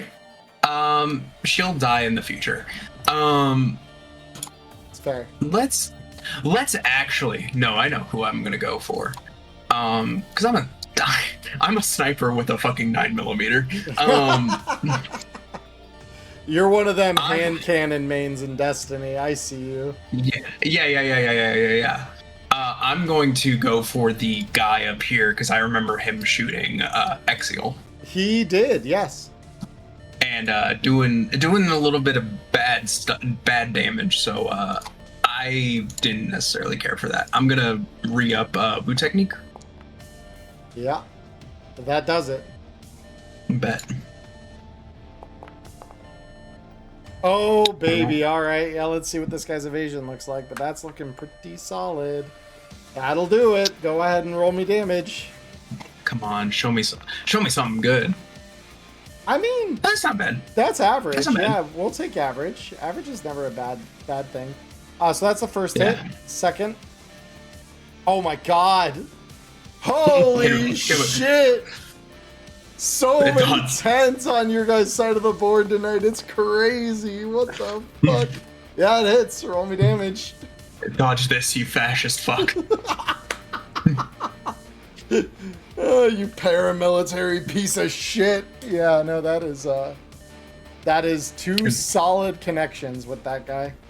Oh, and I would like to as well. Could I try and do a combat reload? Yeah, because I think that one doesn't. Well, let me hold on. I need to double check how that one is worded really quick. No worries. But if indeed that can be done the way that I think it is, because I just need to double check this one. Combat reload once per turn. You haven't already taken the reload action this turn. Yeah, and then you may that the way that's worded is you just need to have hit someone and then just like do your John Wick bullshit and reload. Yeah. Yep, you can combat throw reload. 6 basic bullets into the air and catch them in the cylinder because I can. Because you fucking can. Yeah, exactly. You love to see the anime bullshit. I love martial arts. So much fun. All right, very cool. So the Skull Scorcher, he is on Death's Door, and Death.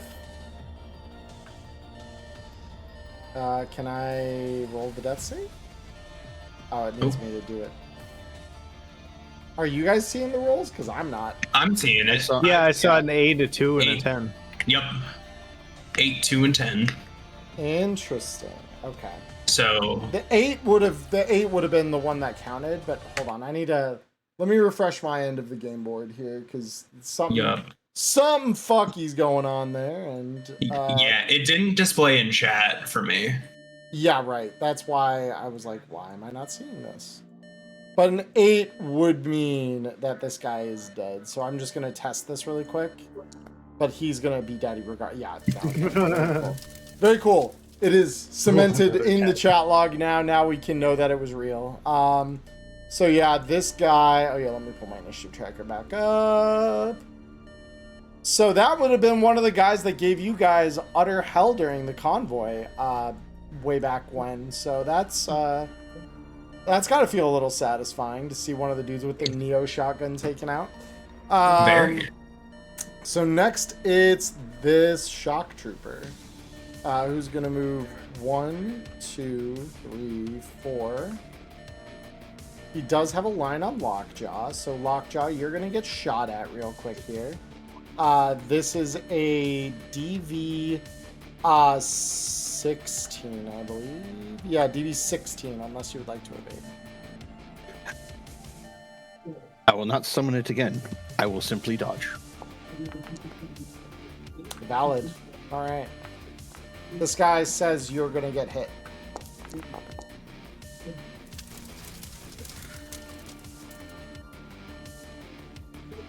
How are you doing on health there, Lockjaw? They've poked the bear rather aggressively, and the bear does not like it. I could hear that. Exiel, you're up. So yeah, I just realized that I don't have something on my sheet. If you can help me out, can you put a thrown weapon on there for me? Oh, I got you. Yeah. 3 seconds. You got it. Shuriken tornado grenade, right about, right where your cursor or my cursor is, right there. If you can see that. 3 seconds. That should hit everybody, I think. That Yes. hits 1, 2, 3. Yeah, so there are 2 other guys in the room that it doesn't, but yeah, for the ones that mattered, that one hits. Cool. That's exactly what I'm gonna do. If I can get to, I do not have it yet, but that's fine. What can I roll for that? Technically. So you just need to equip the thrown weapon from your gear tab. Oh, is it not? Okay. Oh. Yeah. Let me go find it. Oh, there it is. Yeah, it's right at the top under weapons. I don't know why I can't get. There it is. Owned, carried, equipped. Yep, Good. there you go. And then just load it with that Shuriken tornado. Yeah, there it is. The best Yep. thing is this is also going to damage some of the servers, which you know is not a bad thing. Nope. Oh my god! Oh my god! What the fuck? All right. Oh. Well, I'm still gonna roll their evasion because I've seen weirder things happen. All right, that one did not succeed. That one did not succeed, and the Netrunner can't evade. I'm not gonna bother crit fishing for it. So because the Shuriken Tornado, I need 3 different damage rolls. I'm gonna apply them in order from top to bottom, basically. So it's gonna be this one on the upper row, then the middle row, then the bottom row. So yeah, whenever you're ready, throw me the first damage check off of that. Alrighty. Oh. First one. My computer would function. Hello? There we go. First one. Spicy. Yeah, so that first one, a little bit of damage. The next one, Second one. More damage. a little bit of damage, yeah, and the third one. The third one is the crit. Very cool. So that's the Netrunner that gets hit by that one, and the Netrunner is gonna get her ribs pierced up by a bunch of little knives. So yeah, Netrunner is going to be resolved by death saves, I think, just because it's more interesting that way. But yeah, so you chuck that grenade. Oh, could I get 2 more damage rolls off of that, actually? Actually, give me 3, because there's this cooling tower and then 2 servers that I need to calc damage on, because that actually matters for something else. Okay, so against the cooling tower, once that loads, because it's slow to load on my end. Okay, so 15, 24. Very good. And now the final server. Very good. Very good. Okay. Of course, I wasted tarot on a server. You didn't waste tarot. You can't roll tarot on grenades, so that is an acceptable place to roll it. Yeah. No, you're good. Yeah. Plus, I don't pull tarot. Even if that was a gunshot, I don't pull tarot unless the combatant could fight back, basically. Like, they have to be a person capable of suffering critical injury. That said, that's going to do something at the end of the round. I will remind me if I forget. Tomo, you're up. Speaking of things that and forgetting to do them, I forgot to do my Zaiteki refresh at the end of my turn because I hit a name shot. Oh yeah, go ahead and roll that for me. We can do that right now. That's fine. Oh yeah, hopefully I get 2 free luck back. That should. And that beats the DV15, so I'm good. You love it. Yeah, love to see it. So then I want to step out. Yep. Because this guy is advancing, and I want him to advance no more. So hopefully with this incendiary arrow, he ceases to be. Let us find out. Okay, an 18. This guy will try to evade. He will dodge it. He's good. I slip right. back. Very good. All right, this one on top of things here. Let's see. He's gonna jump the rail, I think. Finally, 1, 2, 3, 4. He's gonna start moving up this side, and he's gonna run 1, 2, 3, 4. Beautiful. This one's gonna take a shot at Whiskey. So Whiskey, you are getting shot at for a DV, what would be a DV15 before evasion. DV is 18. Enough to hit. That's fair enough. All right. Not enough. 21. So there's your damage. And this guy also is going to jump over the rail. 1, 2, 3, 4. And then this one's going to start advancing. 1, 2, 3.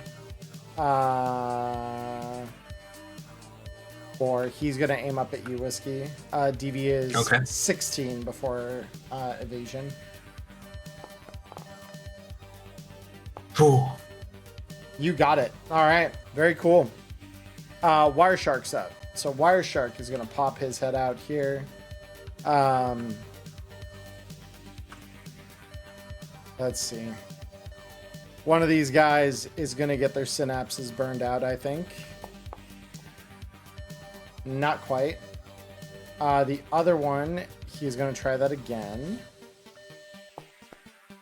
He is gonna get it on that one.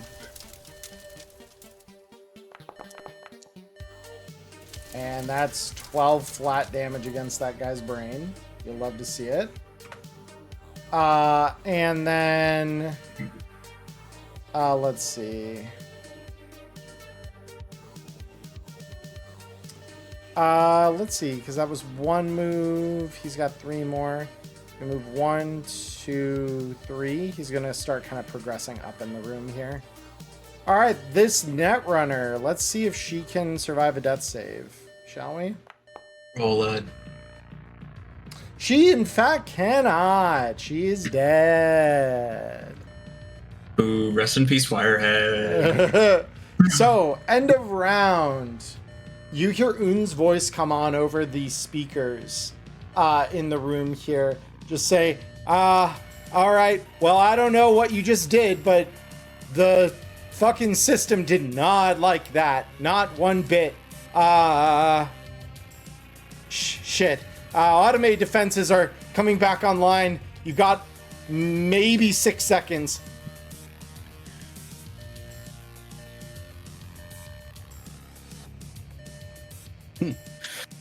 It's always a party, isn't it?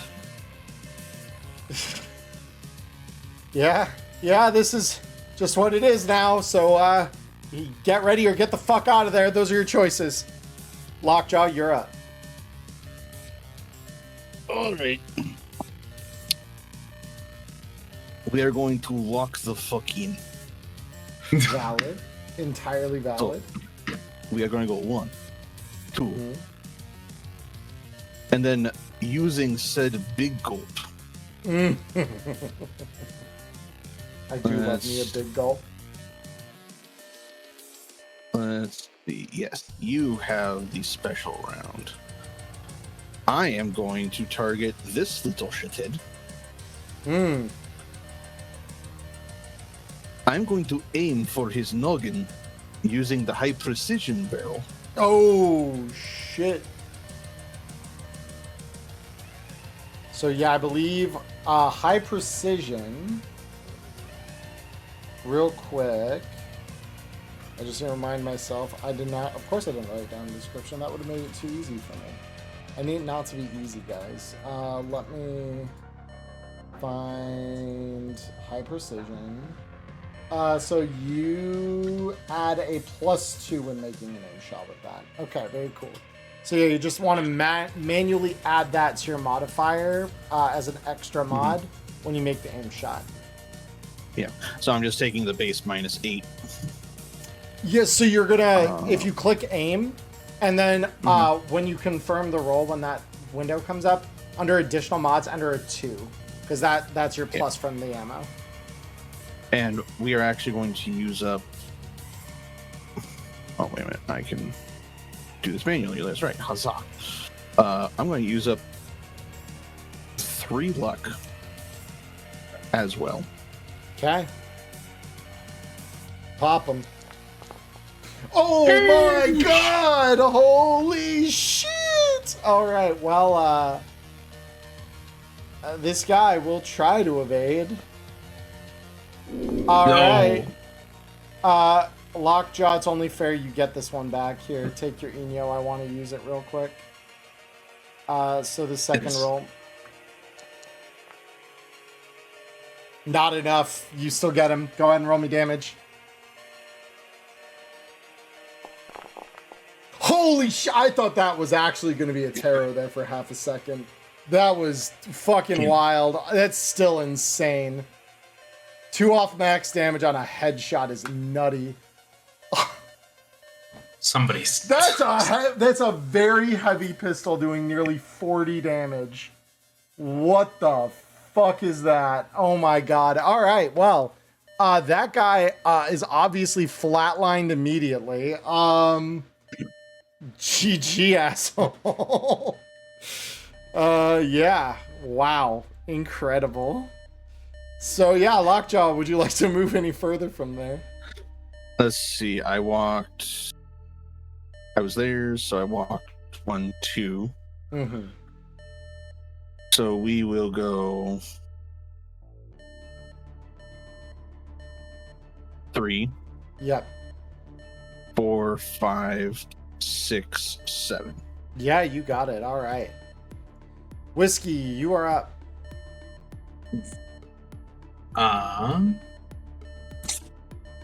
Let's walk along this catwalk here. Yeah. Let's just put this poor guy out of his misery. Let's go for the woo technique. All right. Got it. Yep. You gotta love base 14 martial arts that have you. Well, 1-1. You were going for this guy?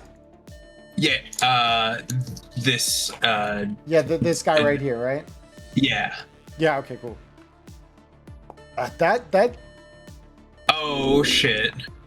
Oh shit. Man. Sucks to be you, buddy. Nyla, You still have an Enyo to give back, don't you? I would like you to take your Enyo back. I'm re-rolling that. Okay. And now you Okay, roll back. fair enough. But that is Had only the me- first shot, so Had me excited. it's all good. Yeah, no, that was very exciting, but I just get to interject and tell you no. So let's see. Yeah, you connect with the second one though. Hi-ho. All right. That guy is hurting. He's not dead yet. Are you moving anymore? I think I will jump down and that'll be it. Fuck yeah. All right. The deferred trooper that you actually just shot. It's actually the same guy. Let me just double check real quick.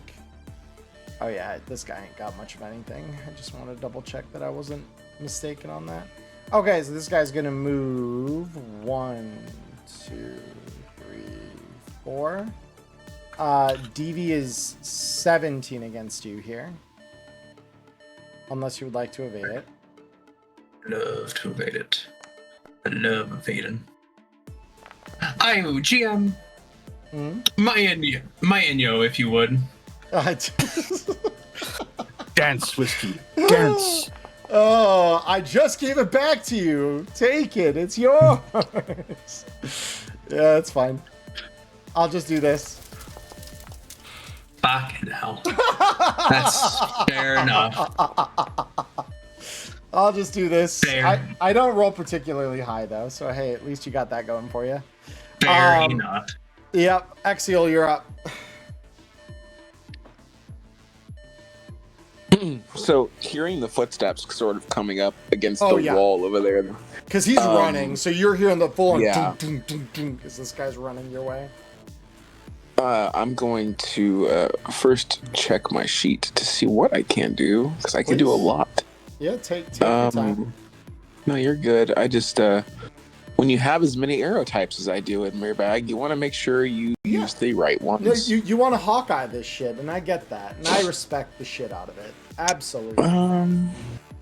Remind me again about high precision ammo, what that does for me. High precision is a +1 on normal attacks, +2 on aimed attacks. Okay, so what I'm gonna do here is hear him coming, pop out. Let me reload a high precision shot into the origami because it's free. Yeah, you love bows for that. I know, it's so fun. High precision, aimed shot, busting 2 luck. Okay, hell yeah. So I'm getting +4, correct? Yeah, so the let me think about this. because you make aimed shots at so you're spending 2 luck. So you're gonna add 2 into the spend luck box on your page there, and then another 2 into the additional mods. But yeah, that will total up to a +4 when you're because you're aiming at this guy's head. Yeah. Yeah. Okay. Yeah. So it's gonna be a +4 against your -8. So at the end, you're gonna be making this at a effective -4. Okay, that's fine. Please tell me those are in like the merc gear and I didn't overlook those because I'm They literally are- an aim shot. They build. are in merc gear because I gave him. I'm like, this is what he is doing here to free you guys is a mercenary level gig. So he actually got the benefit of having those tables available to him in this case. That's pretty good because I think, yeah, shit, that is good. So this guy will obviously try to evade this. Ooh, how do I feel about that? And I was just given back Enya. Do I want to... I'll let you have it. I'll let you have this one. Go ahead and roll me your damage on this. Maximum damage. Pretty much, yeah. So yeah, that's 18 straight through to his dome as that connects. And you can roll for Zaiteki now. Because you were Oh, that's right. Yeah, so roll me a Kudo check.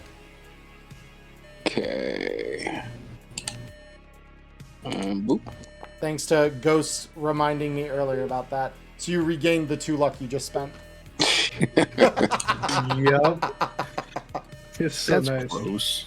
It's so good. It's so powerful. And then I need those arrows, dude. Being at a permanent because with my stack, if I spend that 2 luck, that's a -2 every single shot forever. I did say there was gonna come a time where I was gonna like open the box up, let you guys take stuff out of that box. You guys are joining a small paramilitary resistance here if this goes the way that it's supposed to. So the box is slowly getting opened here. Don't worry. You're gonna get your opportunity. Part of this was allowing the upping the stakes a little bit. Street gigs are fun and all, but this is what Neon Inferno is. Tomo, you're up. All right, so who can I still get a shot on? Let's Because see. my plan is we need to start moving out, but I want to stay mainly in cover, so my 3 would end me up here. Yeah. Do I have any shots? I don't think they've left you any shooting windows here, unfortunately. If you were to land here, I think you could get line of sight to this guy that's in the middle of the servers here. No, he's still just out of sight. He's just behind him enough. Lay darn. Yeah, unfortunately. Actually, though, because if I can still, 1, 2, 3, and end there, but then at least I'm in a position to like ready it. And if like Okay. I can ready a shot in case this guy comes down or this guy tries to pivot up this way to like regroup with them. Yeah, it's true. So you're just wanting to ready a shot in case someone becomes visible to you? Yep, I'll just set up shop there. Hell yeah. All right. So first it's this guy. So seeing he just got shot in the head, he's going to move 1. Checking sight lines here. 2. Yeah, okay. That one is just what it is. Let's see. Actually, would he move 1, 2? He'd probably take a shot at Whiskey first, before advancing. So Whiskey, you're gonna get shot at. Current DV is 15. Would you like to evade that? I would love to evade. Hell yeah. Ooh. That headshot wounded him just enough for that to matter. So you dodge it. you can thank Exil for that one. That's a 1. You know what else 2, I have to 3. thank? That Four. paint editor. You're right about that. Tomo, this guy might have actually just moved into your range. I'm not gonna lie. Maybe. I think you got an outside shot on his like shoulder there. Just as he's poking out, he's like leaned forward, aiming just right into his shoulder. Yeah. All right, let's see. Can I aim shot it is the question. Can you aim shot it? I don't see why not. I mean, if you really wanna. Fuck it. Fire arrow aim shot with my lucky 2 luck. Go. Take my Inyo. You got it. That's mine to take now. All right, beautiful. Go and re-roll that. Additional mods too. Oh yeah, that's. I'll just add another fire arrow later. Additional mods too. That will well, yeah, yeah, that will miss. Because I was like, he probably wouldn't see it coming because otherwise he wouldn't have come down this way. But it will still unfortunately miss. Roll me your Kyoto damage anyway though, because like you would probably land it in the server rack back here. Cheer. Oh, it's still aim shot damage. That's fine. No, that's totally fine. Because I'll just count it as I'm doing this off screen anyway, so that calc doesn't matter. The auto calc rather doesn't matter, just the dice roll. So 21 to those servers. Very nice. All right. Wire Shark's up. So Wire Shark is gonna move 1, 2, 3, 4. He doesn't really have sightline to either of these guys. Yeah, so he's unfortunately just gonna lose his connection. He is gonna pull out a Unity. And he's gonna he can't really prep actions. So he's gonna move 1, 2, 3, 4. He's gonna run. All right. So that's the end of the first 3 seconds. Again, Un comes over the speakers. Yeah. There's scrambling drones your way. You gotta move. Lockjaw, you're up. We get it, Un. There's going to be party drones and they better deliver vodka. Otherwise, I'm not going to be a very happy bear. 1, 2, 3, 4, 5. So, for this guy, I'm effectively going to be... No, I would need to split my fire across 2 weapons that have the same rate of fire. Dang it. Because I was going to take a shot at him with the other big gulp round and then go in for a melee attack, but... Yeah, both need to be ROF2 in order to... Well, actually, no, you could do that. You just wouldn't use your Borg Fist. You would instead just do a regular Panzerfaust martial arts attack. Because you can just do that as an ROF2 attack at any point. It just would be 46 rather than 5. That's the only difference. Yeah. Then yes. Hollow point to the back. Hollow point to the back.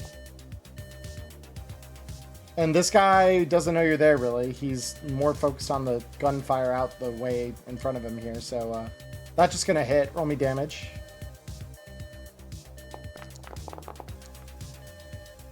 All right. Womp. I mean, this guy's armor has been torn to fucking shreds. He's not dead yet, though. The hollow point does connect. So 1, 2, 3, 4, 5. This is move number 6, where I will then greet him with feast. Yep. So you just martial arts attack, which is at the very bottom of your column there. Yep. Would you like to give me your Inyo? Yes. Hell yeah, I'll take it. Go ahead, reroll. All right, that's pretty good. Let's see what this guy's evasion looks like. Nowhere near good enough. Go ahead and roll me damage. Oh my god. Wait a minute. Are you... Your body is 12. How did it? Oh, somehow I only saw 3 of the dice roll. But no, that is 4 dice. Okay, good. Well, that's going to flatline this asshole. So this guy is this one. So yeah, you fire your hollow point round into his back from the last chamber in your pistol. How do you go about Panzerfausting him to death? It is... Well, because I did say earlier, we are locking the fuck in. You are, yes. It is fist through his throat, removing his head. Oh! Yeah, that's... honestly, yeah, no, valid. Entirely fair. Please come again. Are you moving any more from there? You had one. Yes, move I will left, simply... think. Yeah. I will simply tuck in. Sick. Whiskey, you're up. Oh, sorry. You're good. I was distracted by something else. Oh shit. You're dissociating. Yeah. No, it's all good. Yeah, my bad. Okay. No. I'm back. I'm back here in reality. Let's go ahead. Are we though? I am. Wait a minute. Charlie, I have an idea. What's your idea? I'm gonna move 1, 2, and I'm gonna with my left hand. We're gonna pull out the tech upgraded crusher. Oh shit. Let me see. So FYI, that tech upgraded crusher is ROF 1. That's fine. Okay. That's okay. Okay. Oh no, I see what you're about to do. Uh-huh. It looks a little something like that, right? Correct. Yeah. Exactly. Okay. Yep. So yeah. Shotgun. So actually, if I can just flavor it in such a way, because I think I have enough move if I wanted to do this. Could I actually jump up here and just point it down? Vault up and just point it towards the ground? Let the bullets fly? Yeah, you probably could. Yeah, I could see it. Because you moved all of what, like 3 squares there? Yeah. Yeah. I moved like from here 1, 2, 3. Yeah. Yeah. So yeah, then just like a quick hop and yeah, no, totally. Yep. But I'll move after the fact just to make the visual a little better. But alas. All right. So about that, these guys will try to evade this. I am going to give you back your Eno. I'd like him to re-roll that. Okay. Fair enough. The other one. Beautiful. All right. So one of them is going to get the opportunity to evade here. However, you do miss by less than 5. Yep. So improved smart ammunition says reroll with a plus 14. Is that with my modifiers or no? Without it. It's just a flat 14 instead of any skill bases. You can, however, add luck to it. Okay. I will not do such. I would have not done such a thing. Do they have to reattempt the evade or? No, they evade once and you get to recontest it at that DV basically. Oh, okay. Yeah. That's okay. Yeah. So, because remember that the evasion sets the DV. So yeah. So once the DV is set, any smart ammunition recontests against the same thing. So this guy's still gonna get peppered though for that much damage. I just clicked that instead of you. I'm so sorry for that. No, you're okay. Yeah. No, do my job for me, please. And you watch as like the angry beehive that is the improved smart ammunition flying out of this thing literally just right down the center line of this guy. He's dead. All right, and yeah, I will go ahead and vault on top and look down at the one that's still left alive. I hope you choke on the boots you lick, you fascist fuck. Oh boy, it's Axial time. Axial's up. Axial time is always a good time. So we're gonna go 1, 2, 3, 4. Good enough. The thing I did before was really cool, and I think I'm gonna do it again. So you do lose your stance at this point since you move more than 3. I mean, oh, you're right. Okay, that's fine. Yeah. I honestly don't care. It's fine, yeah. Like Because you just won't get your luck back if you hit a headshot. That's all. oh, I see. Okay, that's fine. I You don't can care. still get your luck back if you hit the headshot. You just won't get the 2d6 damage boost on your shot. Oh, I thought you. The needed attack key is stance. independent. You just have to hit an aim shot. Oh, and what's really funny is I didn't roll the stance damage last time either. I just rolled normal because I forgot. I thought you rolled stance damage. I saw stance damage when you rolled it. Mm. I think you did. I don't remember. It doesn't matter either way. We're doing fine. Yeah. Let's see. I'm just So we will curious now because roll that attack. Assault rifle, Kudo, tiger cat, one weapon.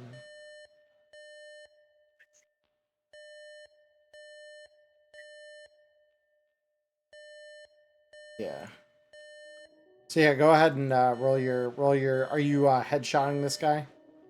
I'm doing the same as before, blowing the Oh, 2 yeah. luck and using the high precision. So Hell yeah. if my computer will let me actually do the things I need to do. It's all good. Slow I know. processing power. It's trying. It's doing its best. Please. All right. I mean, that 7 is a pretty solid roll. Because that's +4 -8. So basically rolling. Yeah, there it is. 18. Awesome. This guy will try to evade. Will successfully evade. All right. Beautiful. So he does duck it. And then you can move, I think, 1 more from there. Do you want to move at all, Cody? There we go. Beautiful. Tomo, you're up. 1, 2, 3, and then I'll take a regular shot at this guy. Okay. Does he want to evade? So I can actually wait for you to roll evasion first properly. Yeah. He will probably evade at this point because yeah, like he's in a bad way. So yeah, 18 is better than the DV at this range.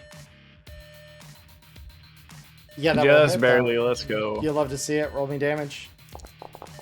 Holy shit. You'll love to see it.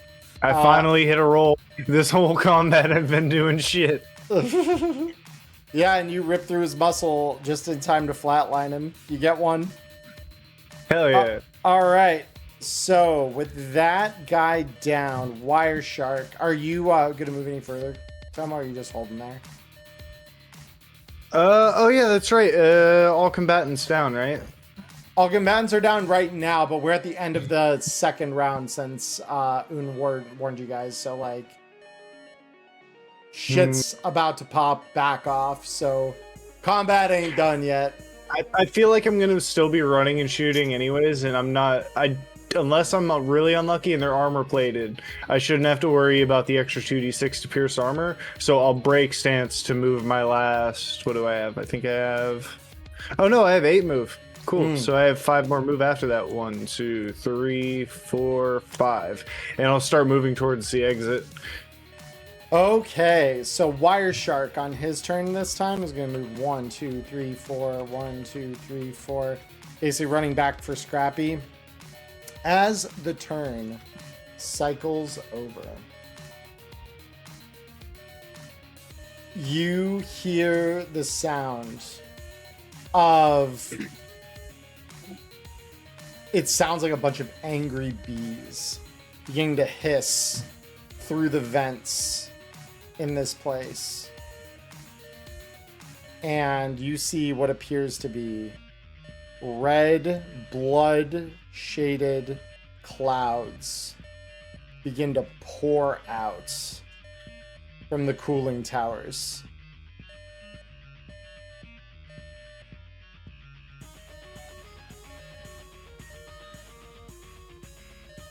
It looks like the network is indeed very angry. So, with that said, the air swarms are going to get to act at top initiative. I do want to ask, before we just proceed into the next phase of combat here, is everyone doing good? Does anyone need a break to like grab some water or anything? Because I know we've been going for a little bit. A break might be good. Cool. Yeah, no, that is totally fine. So, if you're watching this recorded, you're going to be back in like 5 seconds. But for everyone else who's here with us live on Twitch, don't go anywhere. We will be right back. Hi there. Do you need a new book from Art Soaring Games? Of course you do. Look, you're watching this video, which probably means you enjoy this stuff. So, if you want 10% off your next purchase at Talsorianstore.com, the official bookstore on the Art Talsorian website, use code Emmerron for 10% off. You support me, you get a cool book for cheaper, everybody wins. So yeah, use that code next time you need a new book, including the new upcoming reprint of Black Chrome, as well as the soon-to-be released full release of Night City 2045. Anyway, that's it from me. Back to the video. There we go. We are back. Hello, everybody. Sorry for those of you who are watching this live. Those of you who are watching this recorded, I edited the little mess up I just did. I went to the wrong scene. It's fine. We're back. So, blood drones have just entered the chat. They're not great at conversations. Really, they like to rip In's hair quite a lot. So, they've got... Oh, shit. Okay. Well, that's cool. So they all get to act right now because Net gets to take priority. Lockjaw, you get to get the first one as this swarm just streams directly toward you down the channel of servers. Roll me evasion, please.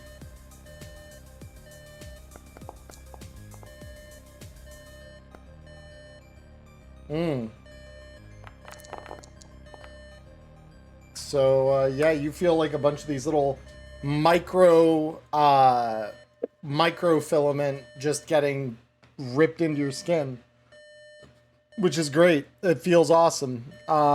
Let's see. Next on my list.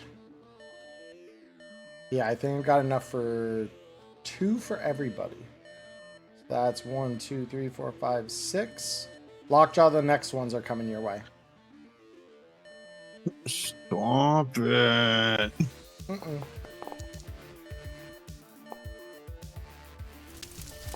Stop it. The dice refuse.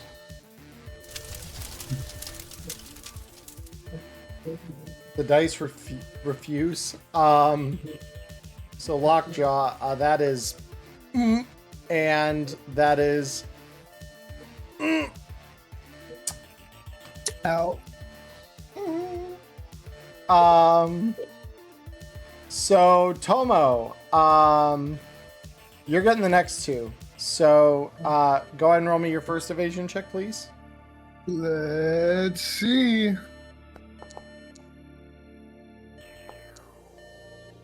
Okay, you'll evasion. You know, for all my bad luck tonight, at least I can still roll evasion. Yeah. This is true. Yeah, I can still roll evasion, baby. It's not safe. Yeah, you dodge your 2 at least. All right, Nyla, you're next. Yay. Go ahead and roll me your first one. I'm a sacrifice. No, you dodged the first ones, actually. Second one. Yay! King Julian, why am I tied to a stick? All right. So the next two are going for Axial. So Axial, that is oh my god. The 10s are popping off, everyone. Holy shit. Holy shit. I'm not even gonna bother returning Eno on that. And then the second one. Yeah, no, I'm not gonna do better than that. I'll accept my evasions there. Next one are the two going for Wire Shark. So the first.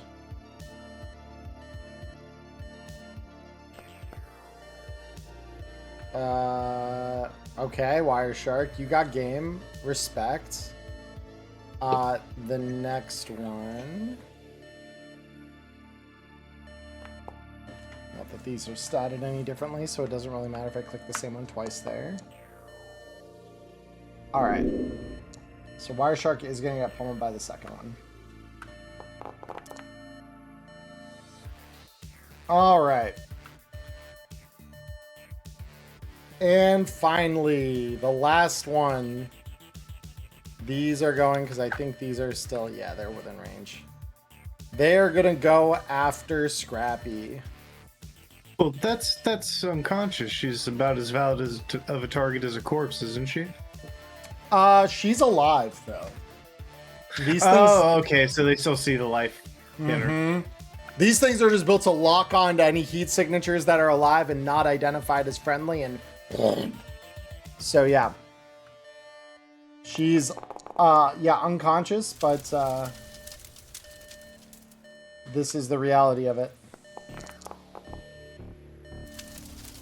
I'm sorry, Scrappy. Yeah. So, with that, Lockjaw, you're up.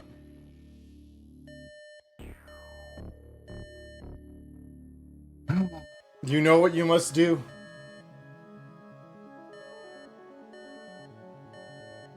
Yeah. Roll it. All right. And nope, that's a click there. Roll it and then move like hell toward Nyla, basically. Mm-hmm. I Well, got you, boo. I actually, is it under? I actually can't find the button to let me roll for that. No, so for a death save, you just click the words death save. Oh, all right. Yeah, it's all good. It's an odd one. You don't roll it very often. That is when you want to see the one. Let's go. Yeah, so you are very much alive still. All right, hell yeah. So And let's see. I get half my movement. So your move, when you are mortally wounded, your move is reduced by 4. So you'll get 3 moves. Move to me, comrade. You can run though, so you could still run to take 6 moves. 1, 2, 3, 4, 5, 6. Okay, and your death save penalty will go up by an additional 1 due to your foreign object critical injury. So, with that, Whiskey, you're up. All right. Out of my way, Clanker. All right, get him in the cryo bag. Get him in the cryo bag. Yeah, thankfully you got your cryo bag out of lockout, so this is gonna be into the sleepy bag. And with that, you are alive for now. First, Scrappy yearn for the bag. Now, Lockjaw go back into hibernation. Don't worry, it means that Lockjaw lives to fight another day. So that's Whiskey's whole move and action, I believe, yeah? Yeah, and as I'm hoisting Lockjaw up, I'm just like, you could stand to lose a few pounds, you fat fuck. While Man, he's it's all iced metal. and unable to talk. Axial, you are now up. All right. There's a nice little cluster of drones right here. There is. I'd like to just drop a shuriken grenade and run like hell Drop a shuriken, run like hell. So basically what you're telling me is you're going to set that shuriken off and roll evasion against a DV 13. You know what? I like the flavor. Sure. Okay, cool. We'll do that. For no other reason other than aura. Yeah. Because these things can't evade it, so... Shut up. That's the kind of dumb shit we love to see crits on. This fucking guy. This fucking guy comes in for one fucking game, fucks them all up. All right, cool. So yeah, just deplete one of those shuriken tornado grenades. Your thrown weapons should still have their damage profile loaded. So roll me 4 results of that, and I'll do this counterclockwise. So starting with the first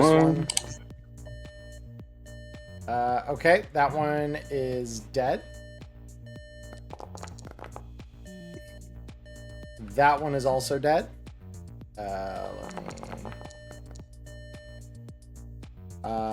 That one is also dead.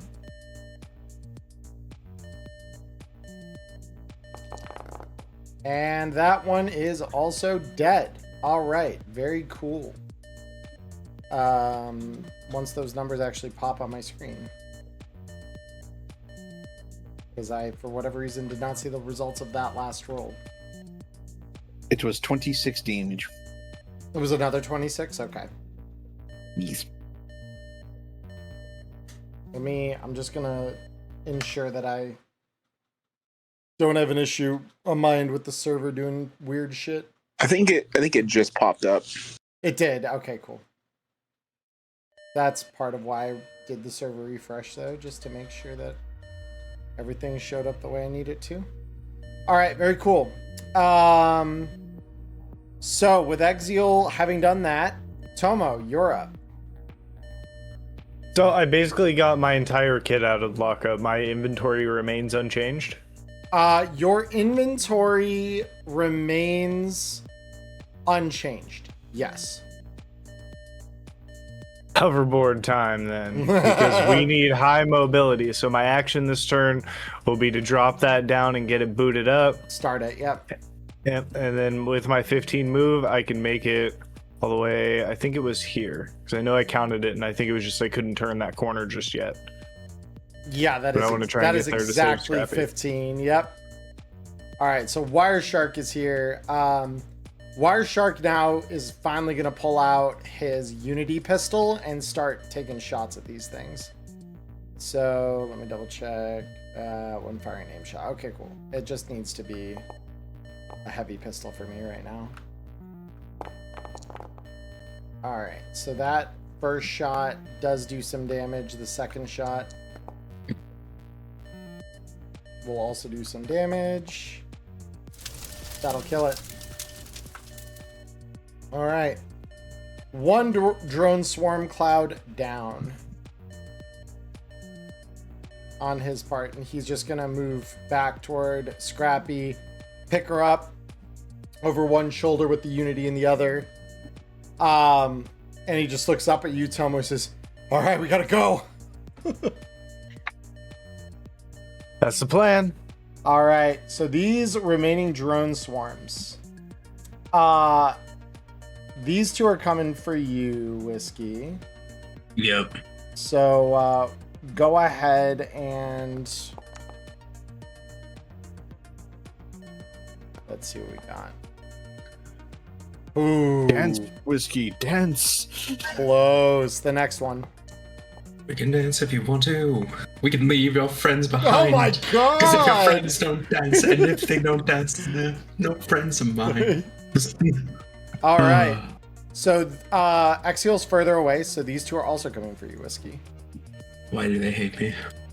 It's real simple. They are machines, do not feel, save the spite that they look to inflict upon you in particular. Fair enough. So that is the first one. The second one. Oh, you love to see that. Mamma mia. Did I click it twice? I did click it twice. That's fine though. You dodge it.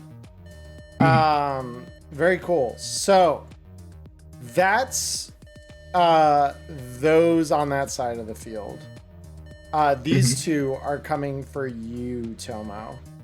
Seeing your board coming on, that board is much warmer than Scrappy is. So these two are going to be directing their anger your direction now. Ooh. Am I in possession of a Nino? I am in possession of a Nino, I think. I am. Not that it's going to do him much good right now, but Lockjaw, you can take back your Eno. I'm going to reroll that. Hey. Yeah, and it still misses. All right, very cool. Second one. Second one. Yeah, you got it. Okay, very cool. The final one then is coming for Wireshark. And you just wasted the Eno against a really good evasion roll. Yeah, okay, very cool. So Lockjaw is still taking the big sleep. Whiskey, you're up. Bet. Un, dos. And if Lockjaw could just move with me. Yeah, he will. Yeah, I'll. Yeah. You guys can arrange that. Now, I'm kind of like Santa. I have a sack with a bear in it slung over my back. In my other hand, a tech upgraded Militech Crusher. I would like to... It's just like old Saint Nick. I would like a square of death encompassing the respective area. I hear that loud and clear. Let me go ahead and just that's a circle. That I want a square. There we go. There's a square. Bam. All those squares make a circle. All these squares make a circle. Let's see it. You have your Eno. All you need. No, that still works even without the Eno. I fucking got it. I'm blown away right now. Holy shit. All right. This, ladies and gentlemen, is why we take precision attack. Absolute fucking cinema. Roll me the damage on that. Oh. No way! Holy shit! That's like one more than you need to flatline every one of these. GM, get these gnats out of my way.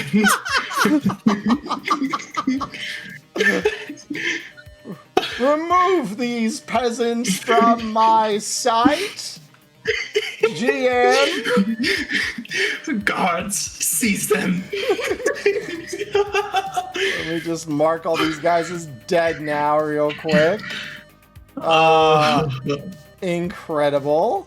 Yeah, that's... And I still have 4 move. Yes, you do. Yes, you do. 1, 2, 3, 4. Beautiful. And that will be my turn. Beautiful. All right, Exil, you're up.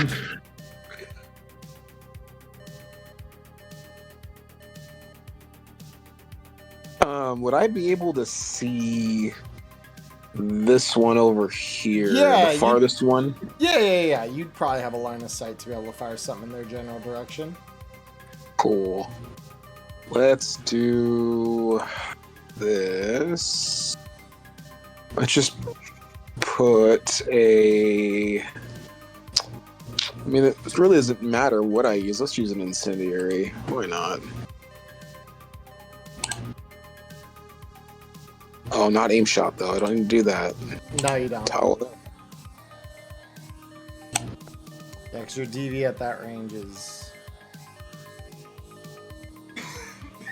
Come on, Henry. I saw the 3. Any second. Knowing your archery skill base, yeah, that hits. Roll me damage.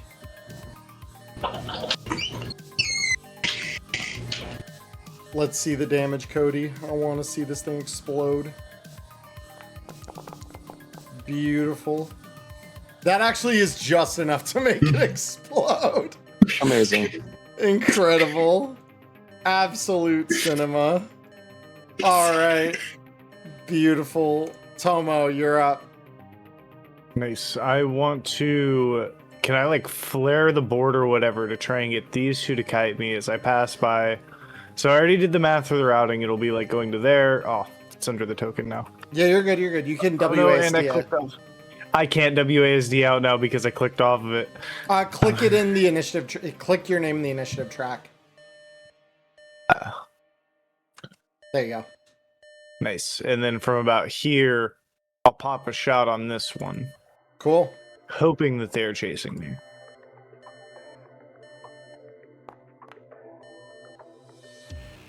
That'll connect with that one. Go ahead and roll me damage. Biome. Holy shit. Okay. Yeah, that'll work. Yep. That And then I'll thing's dead. The rest of my move ends me up on the same tile as this guy. Cool. All right, so Wire Shark is going to take his final 2 shots on this drone cloud.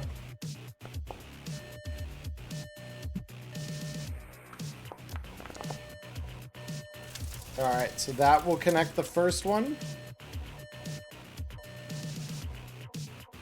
And then the second shot is going to connect as well. God, you love to see it. All right, so bang, bang, that one's down. All right. Very cool. So now begins the running. So 1, 2. So there's going to be 1, 2, 3, 4. So yeah, he's slowly starting to move with Scrappy in tow. Un is back on the radio. Back on the intercom, if you will. Un says, all right. I think that first wave is everything for a little bit, but get moving. Get out of that room. You've only got a little while, then more are going to come.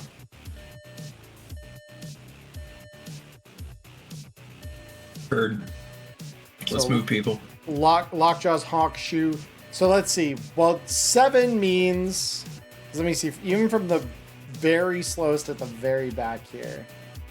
8 divided by... Yeah, he gets out of here in 6. So that is... You guys can escape this room within the time limit. So there's not a whole lot of need to belabor the point. So with that in mind... Let me turn this off, the alarm off, because that is grating, to say the least. All right. So, as you guys leave this room through the door, you exit out into a set of sterile corridors. And above them, you can see... all kinds of different annexes. And judging from the kind of space between each of them, these are all individually probably server farms about the same size as the one you just left.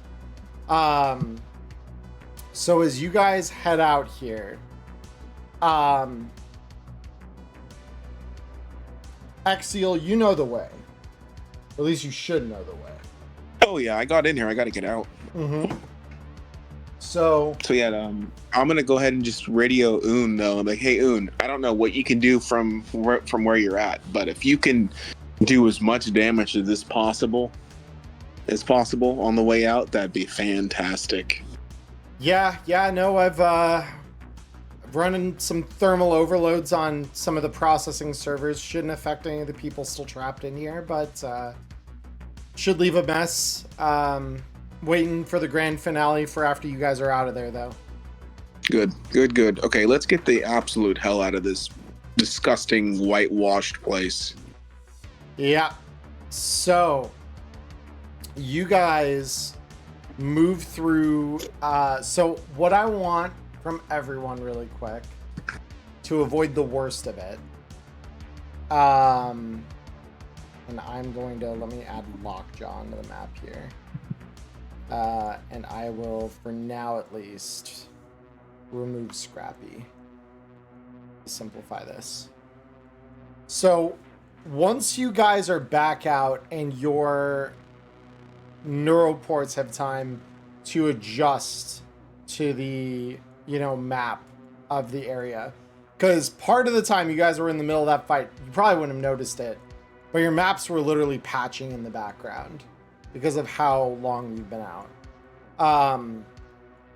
You guys, when you finally can see the city again, recognize you're all the way up on the north side of the city, not far from where Tatters, if that was his real name, said he was going to meet Ratchet. So as you move out, throughout the complex behind you, you can hear gunfire. There is definitely still fighting going on. They know what the cause is, though. Axial, those are your people. They know the cause that they're fighting for today is, in fact, worth risking their lives for. They have their own exfiltration plans. This is yours. So... Oh, can I do one thing on the way out? Please, yeah. Can I use my roll ability to boost the morale?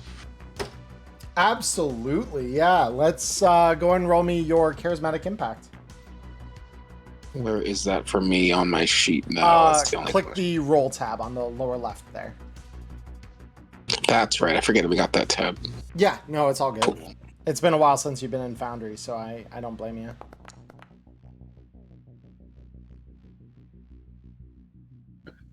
And that's a 2 on what?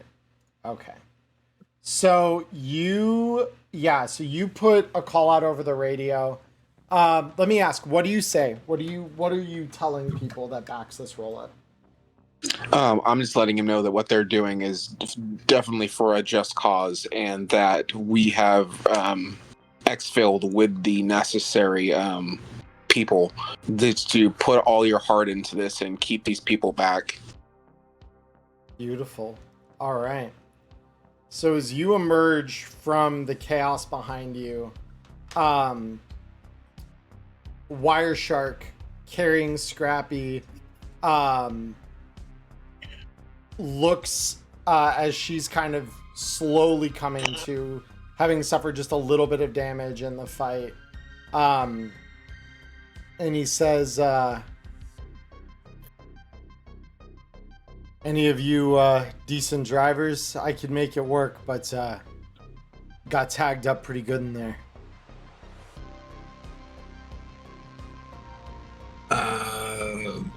I can make it work. You can make it work. Okay.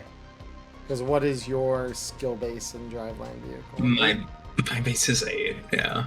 Roll it. Let's see. I'm gonna put 4 luck into it. Fuck it. Oh yeah. Fair enough.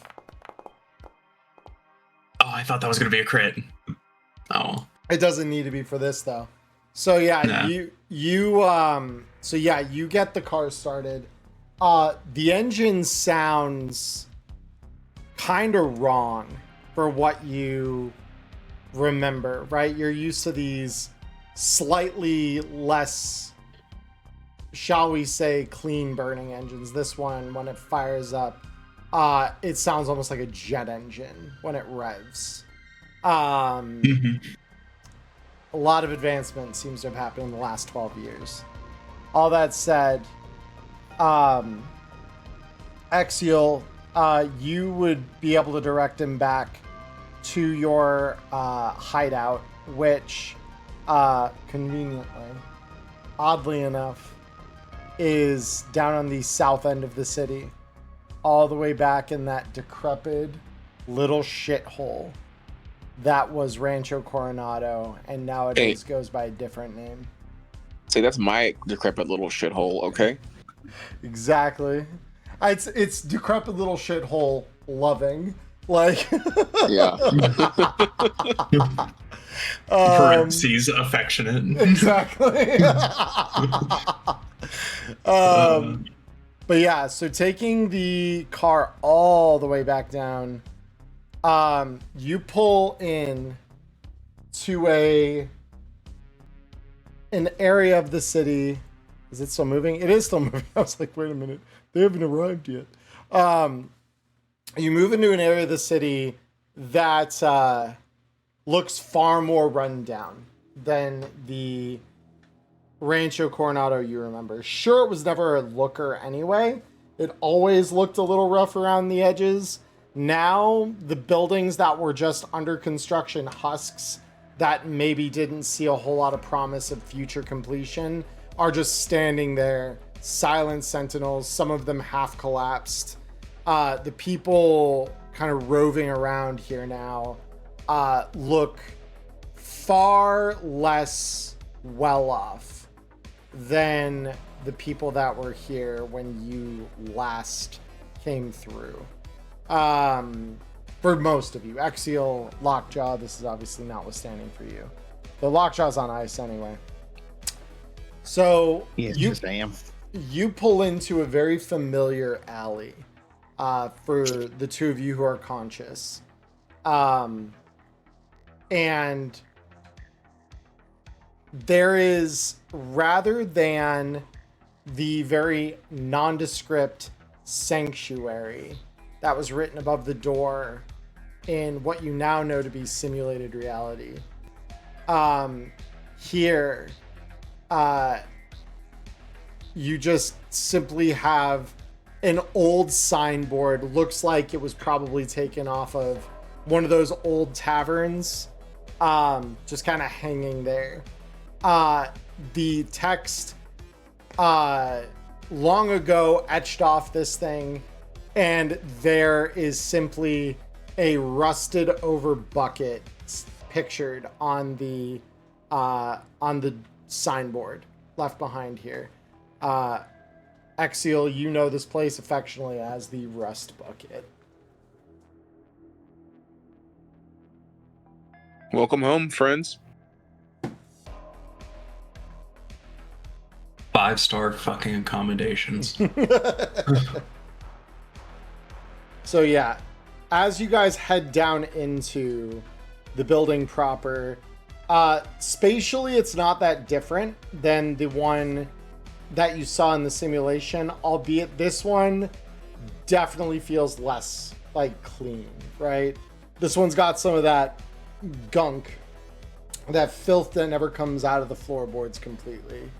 And you can see in here, there is a little more of a scattering of different supplies and things kind of haphazardly stashed in corners and behind what would be a bar otherwise. And so as you kind of give them the tour, Axial, go ahead, describe this place a little more for me. Fill in the blanks. I mean, you guys pretty much saw what the floor plan in the simulated reality, but as he opens the door, you definitely smell like that old mildew, but at the same time, it's sort of like reminiscent of the time before you remember being put away in the simulated hellscape there. But also, as I'm walking around, I'm pointing out, like, oh yeah, this is the spot where, this is the spot where I once almost bled out when I got dragged back here by Wirehead. And like, there's like just this pile of like clothes covering like blood-soaked clothes that never really got moved. It's very messy, but at the same time, it's just like everything is very nostalgic, and he refuses to move anything at all.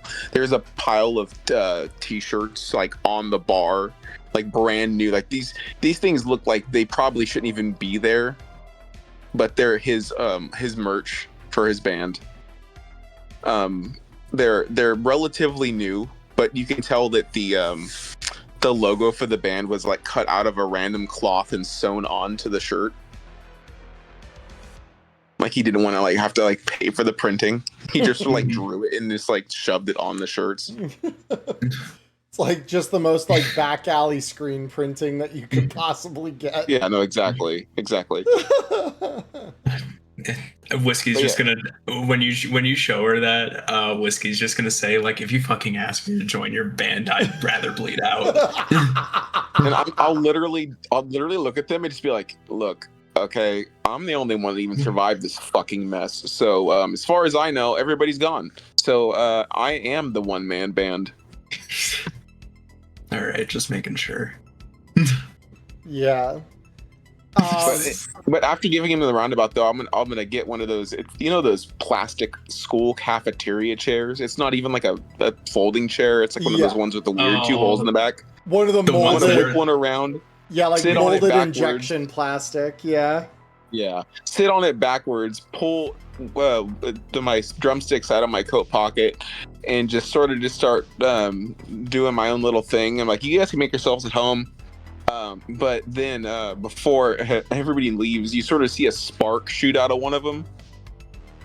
Yeah. Oh, from the the little drumsticks Yeah. he's playing around with. Because yeah, you guys probably would recognize the instrument, if not the specific ones that he's using. There are street bands and stuff for portability that would use these. They're called DPI Smart Sticks. These things are by now probably like a good couple decades old. They are not easily found in the modern day. Even in this simulation, it wasn't exactly like a super common thing. But these things, the sparks, that's not normally how that's supposed to work. Yeah, no, they're definitely old. They're definitely well loved. His uncle had given them to him a long time ago. It's cool. Yeah. But yeah, no, make yourselves at home. You guys can explore freely. I don't think anybody's really here besides, people that came back right now. I think some of the crew might be just wandering around out there or doing something else. Whoever's not raiding the server farm currently. But Yeah. So as you guys settle in, obviously, so Exial, the one question I would have is Lockjaw is still on ice because he is suffering. Who's the local Ripper? it's a good question. I've been planning this for a goddamn while. I haven't really paid attention to who's been fixing me up. It's usually one of the guys, one of the med techs in the crew. But I can do a quick little check here. Some let me see what I can roll for this real quick. Some streetwise. Sure. See who I can conjure up to come fix up the big metal bear. Because what's Lockjaw suffering from aside from the dying? The dying in a foreign object, Oh. I mean, while Exial is just thinking to themselves, could I just paramedic You could, yeah. that out? Yeah. Because I believe Quick Fix removes. Quick Fix does remove the foreign object. Yes, it does. And All then you right. could stabilize beyond that. Yeah, so that fixes the foreign object. And then if Just- you wouldn't mind rolling to stabilize. Yeah, I can easy. do that. Super easy. So I'm just gonna look over and be like, what the fuck are you doing? Oh. Okay. Paramedic, baby. Behold, medtech. Indeed, behold medtech. So, with that, I assume at that point you're thawing the big dude, letting him come back to consciousness. All right. Sorry about this, comrade. This is only gonna hurt a lot. He's been through worse, man. He's been through worse. Wakey, wakey, eggs and bakey. Yeah. So Lockjaw, you are rudely awakened by the pain shooting through your torso as Whiskey finally just wakes you back up. How do you do with drugs? Street drugs? Well, I can definitely tell you it feels better than whatever my chest is because it feels like it's about to explode. Tubular, and I'm just gonna inject Lockjaw with a thing of black lace. All right, how's that, June? So oh boy, you're pushing the limits here, dog. nice. He's fine. Roll me 2d6, Lockjaw.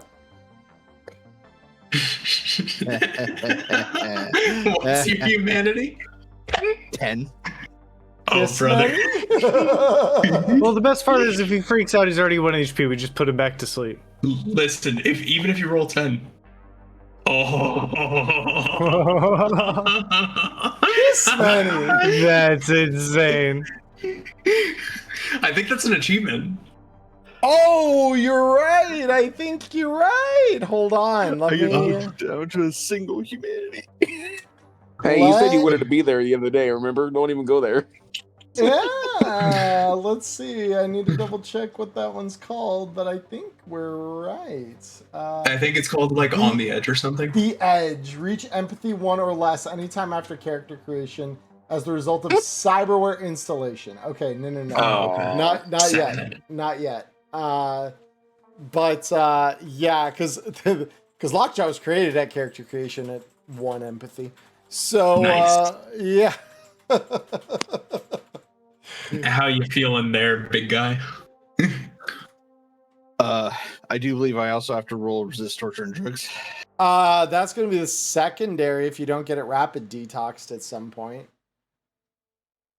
You've got, I think it's like 8 hours for Black Lace. I think it's 20. Correct me if I'm wrong. I think it's 24. Hold on, I'm about to check. Oh, it does last 24 hours, yeah. So you got a full day to seek out rapid detox. If you do it, it resolves itself without the need to roll the resist. Well, I can tell you, I might as well have stayed dead. This feels really, really fucking terrible. I would much rather you hit me with some immunoblockers. That would have done the trick. Immunoblockers. What the fuck are you on about? Oh, that's right. It's some sort of Nova street drug? Or what? Sort of like that. Yeah. It's what we we chromed out chooms take to stay sane if we can't afford therapy. Oh, so they cured cyberpsychosis. Well, No, not cured by a long shot. Wireshark kind of pipes up here and just says, I keep telling him immunoblockers are a bad fucking idea, but does anyone ever listen to Wireshark? No. Wireshark, is it a good idea to jack my brain into a giant server farm that's simulating a reality? I don't know, Axial, that might be kind of dangerous. Fuck you, literally, Wireshark. while he's fucking doing that, I'm gonna take my fucking stick and jab him in the stomach. God, Jesus, I told you to not do that.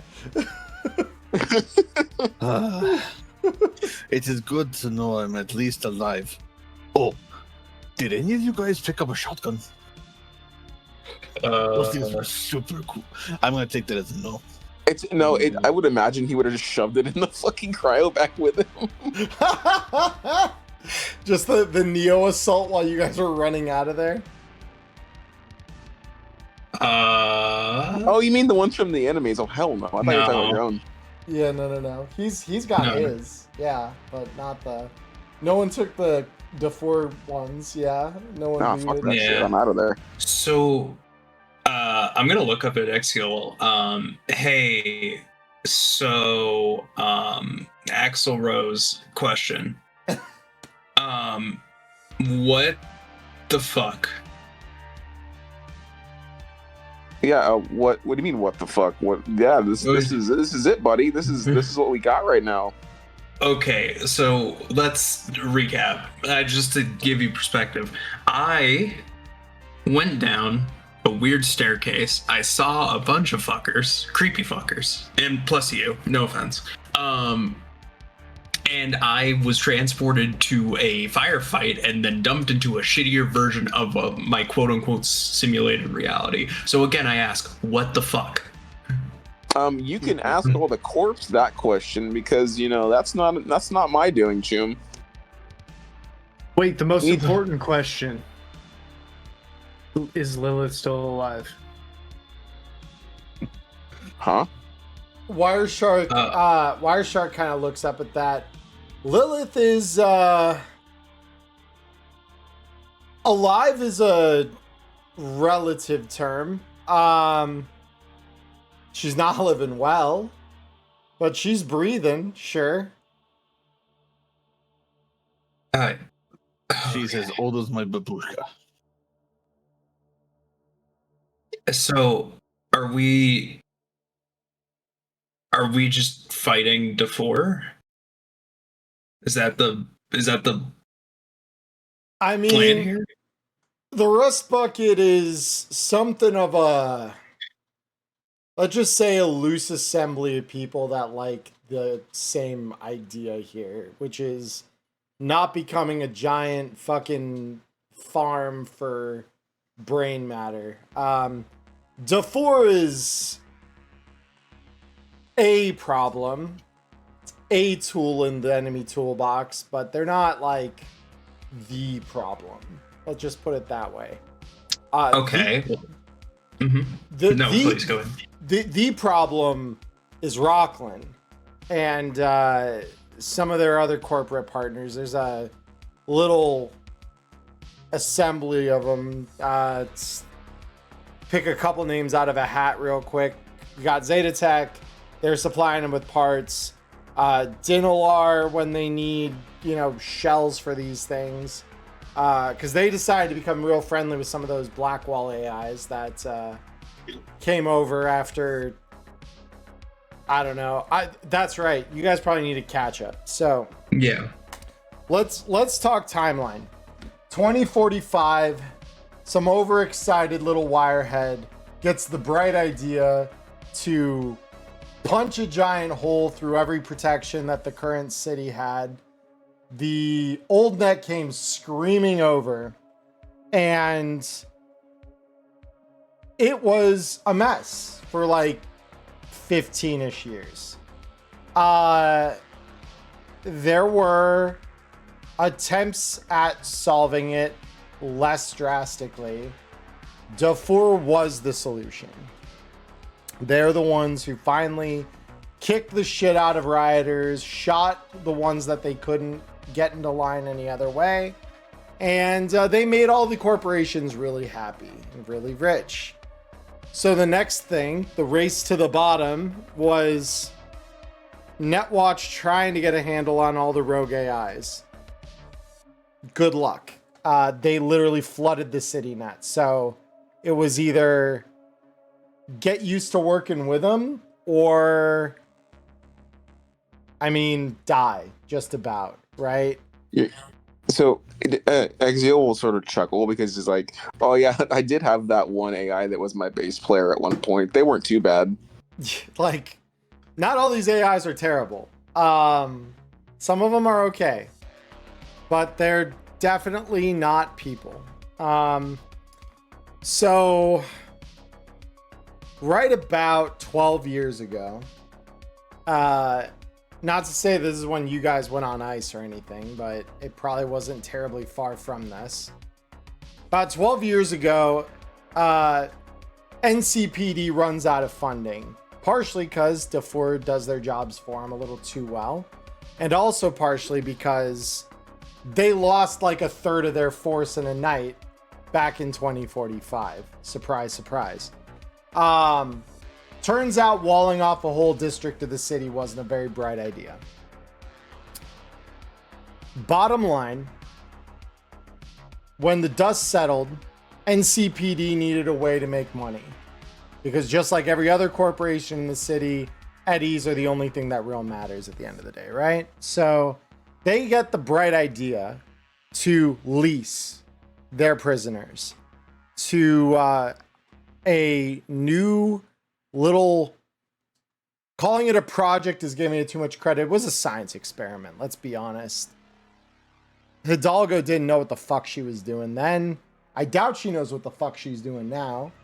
But Rockland Augmentics, under the leadership of Jacinda Hidalgo, decides to take a leap forward. And they propose cloud computing that would allow us to find solutions to things at a rapid pace, network the city in a way that just really hadn't been possible since the old net leaked in. And to do this, she proposed biomechanical computing. And initially, the first couple were like really expensive neuron synthetic shit that were grown in a lab, right? Just more or less proof of concept, testing the water. And give it a year, give it two, and suddenly the NCPD walks in with a brilliant idea to raise money. They would lease their prisoners. So instead of getting your average felon back on the street to do labor, they could bargain for a reduced sentence. So their 10-year would be cut down to like 7, shave a few years off. But then they would donate them to the purposes of Rockland. So next thing you know, Rockland starts plugging all these felons in. And after a while, they stopped just commuting the sentences. After a little while, they just flat out said, you know what? We could just punish people this way. And Rockland is willing to pay us for the extra processing power. So I don't know exactly what it is the three of you did, but you did something to piss someone off at some point in the past. The amnestics I've heard that they give you at the time are a bitch because they need you to believe that you're living in reality. So usually they try to wash out any of those old memories. They tend to cause problems for them. So what or whoever you were before, I mean, what you saw in there might have been an echo of your real lived experiences up to that point. Maybe not. I don't know for sure. No, I don't know if anyone could tell you other than maybe Rockland themselves. They might have a file, or maybe the NCPD has a file with your face on it somewhere saying what it is you did, where it is you come from.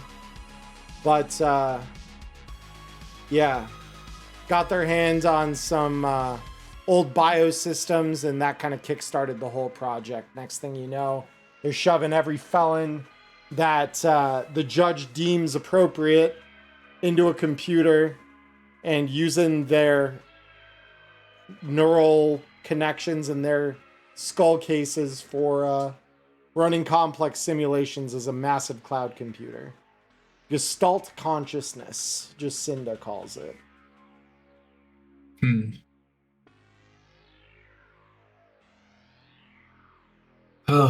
Really just slavery with extra strings. That is why the people who come here, we just want to see that shit torn down. Plain and simple. So we, put little sorties together like the one to free you guys today. You're welcome, by the way. And I imagine in the next hour or two, whoever got out of that server farm probably be running back here. Wounds, probably looking for a drink. But welcome to the anti-AI resistance, I guess you could say, in a way. Part of the ship or whatever. Yeah. Of course, like Un even said to you in the net there, like, everything's a choice. You don't have to stay. I don't know if anyone's really going to be looking that hard for you now. It's not like the city's gone. Plenty of people still roaming around, but They have a file on me, then chances are they'd probably just round me up again. It's well, unless I'm gonna look at Tomo.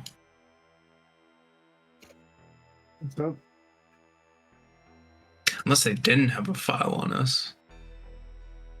It got lost. Are you picking up what I'm putting down? Yeah. First, I needed to figure something out, though, and I want to open up because all the neural port stuff that's basically our agent now, that would still be like the same stuff while we were on ice, right? Yeah. So it they never ripped your implants out. So Okay, that's so you've still got access to all that. Yeah.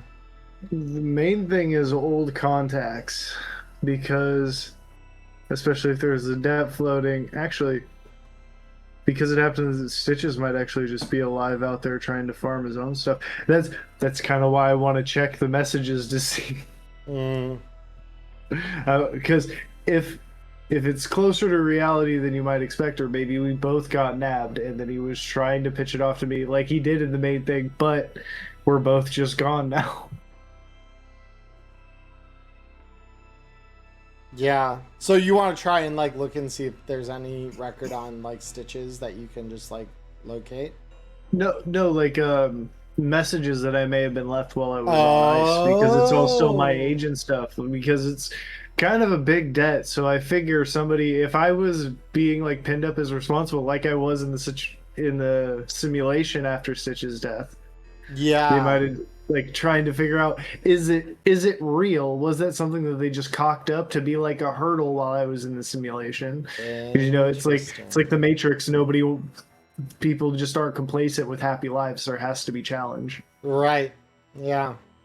Like you just said, you have to believe it's real. So, roll me, because when you finally like think to start scrolling through this, one of the things, and this is something that Wireshark would probably fill you in on, one of the things the NCPD will do is they may not rip out your Chrome, but they typically will deactivate any kind of accounts like that. So finding like archived backups or things like that, that might be the thing that you'd have to do to like pull whatever might exist out there. To like build the breadcrumb trail. Yeah. Well, that I'm out, I can at least like reconnect to the network and make my line live again, right? Since I'm back in control of it myself. Yeah. Like, it's not that you can't reactivate it, it just won't. They usually don't queue up all your old messages. So you'd have to be pulling ones that you did have from a backup, which would probably be when you reconnect it. So, roll me a library search. Let's see what you find. Ooh, this could also be hinting at memories of what was before because of all their powerful brain stuff. Amnestics, baby. You love them. Library search. Please be crit. No. No.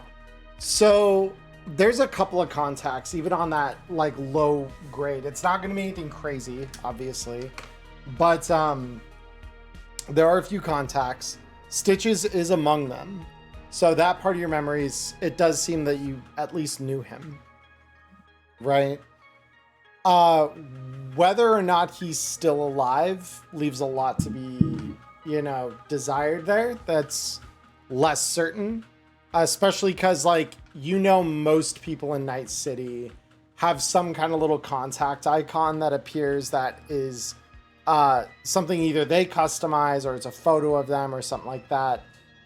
His is that default, silhouette of a person, which does not bode well. Like, his line is probably just as deactive as yours was until a couple moments ago. Yeah, plus, to be fair, Stitches was the wild man.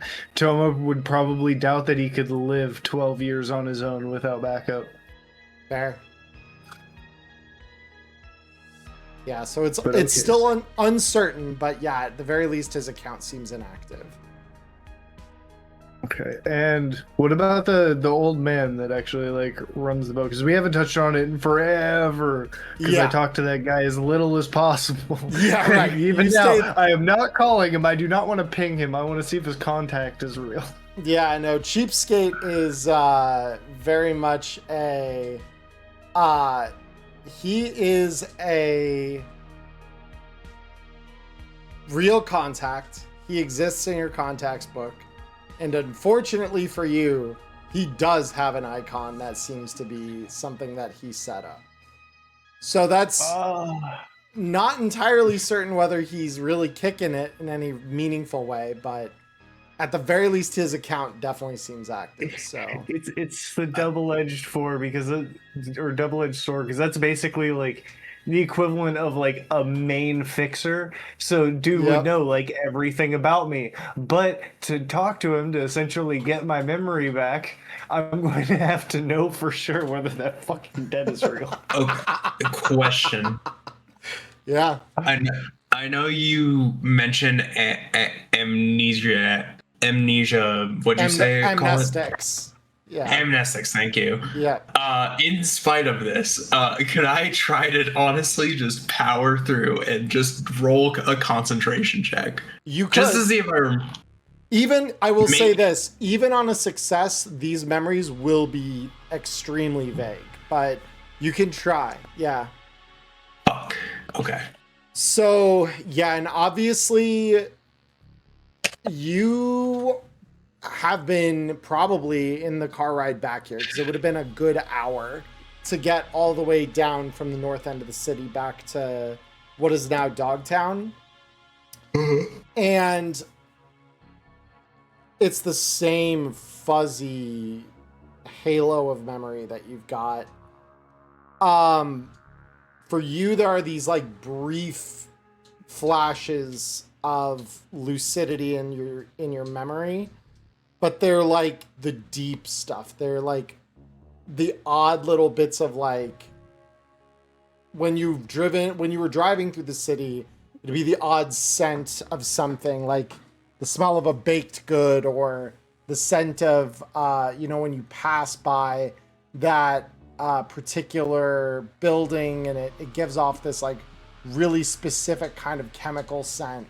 It's stuff like that that's like causing these like brief flashes of like that feels familiar, but it doesn't give anything more than that to really like fill a blank. Instead, it's almost like when you're trying to do something with slow internet, when it's like, I would rather not have this because it's more frustrating than useful. And that is kind of where a lot of this falls down to. However, there is one memory, and it's probably one that you almost half wish wouldn't be true, right? Or not real.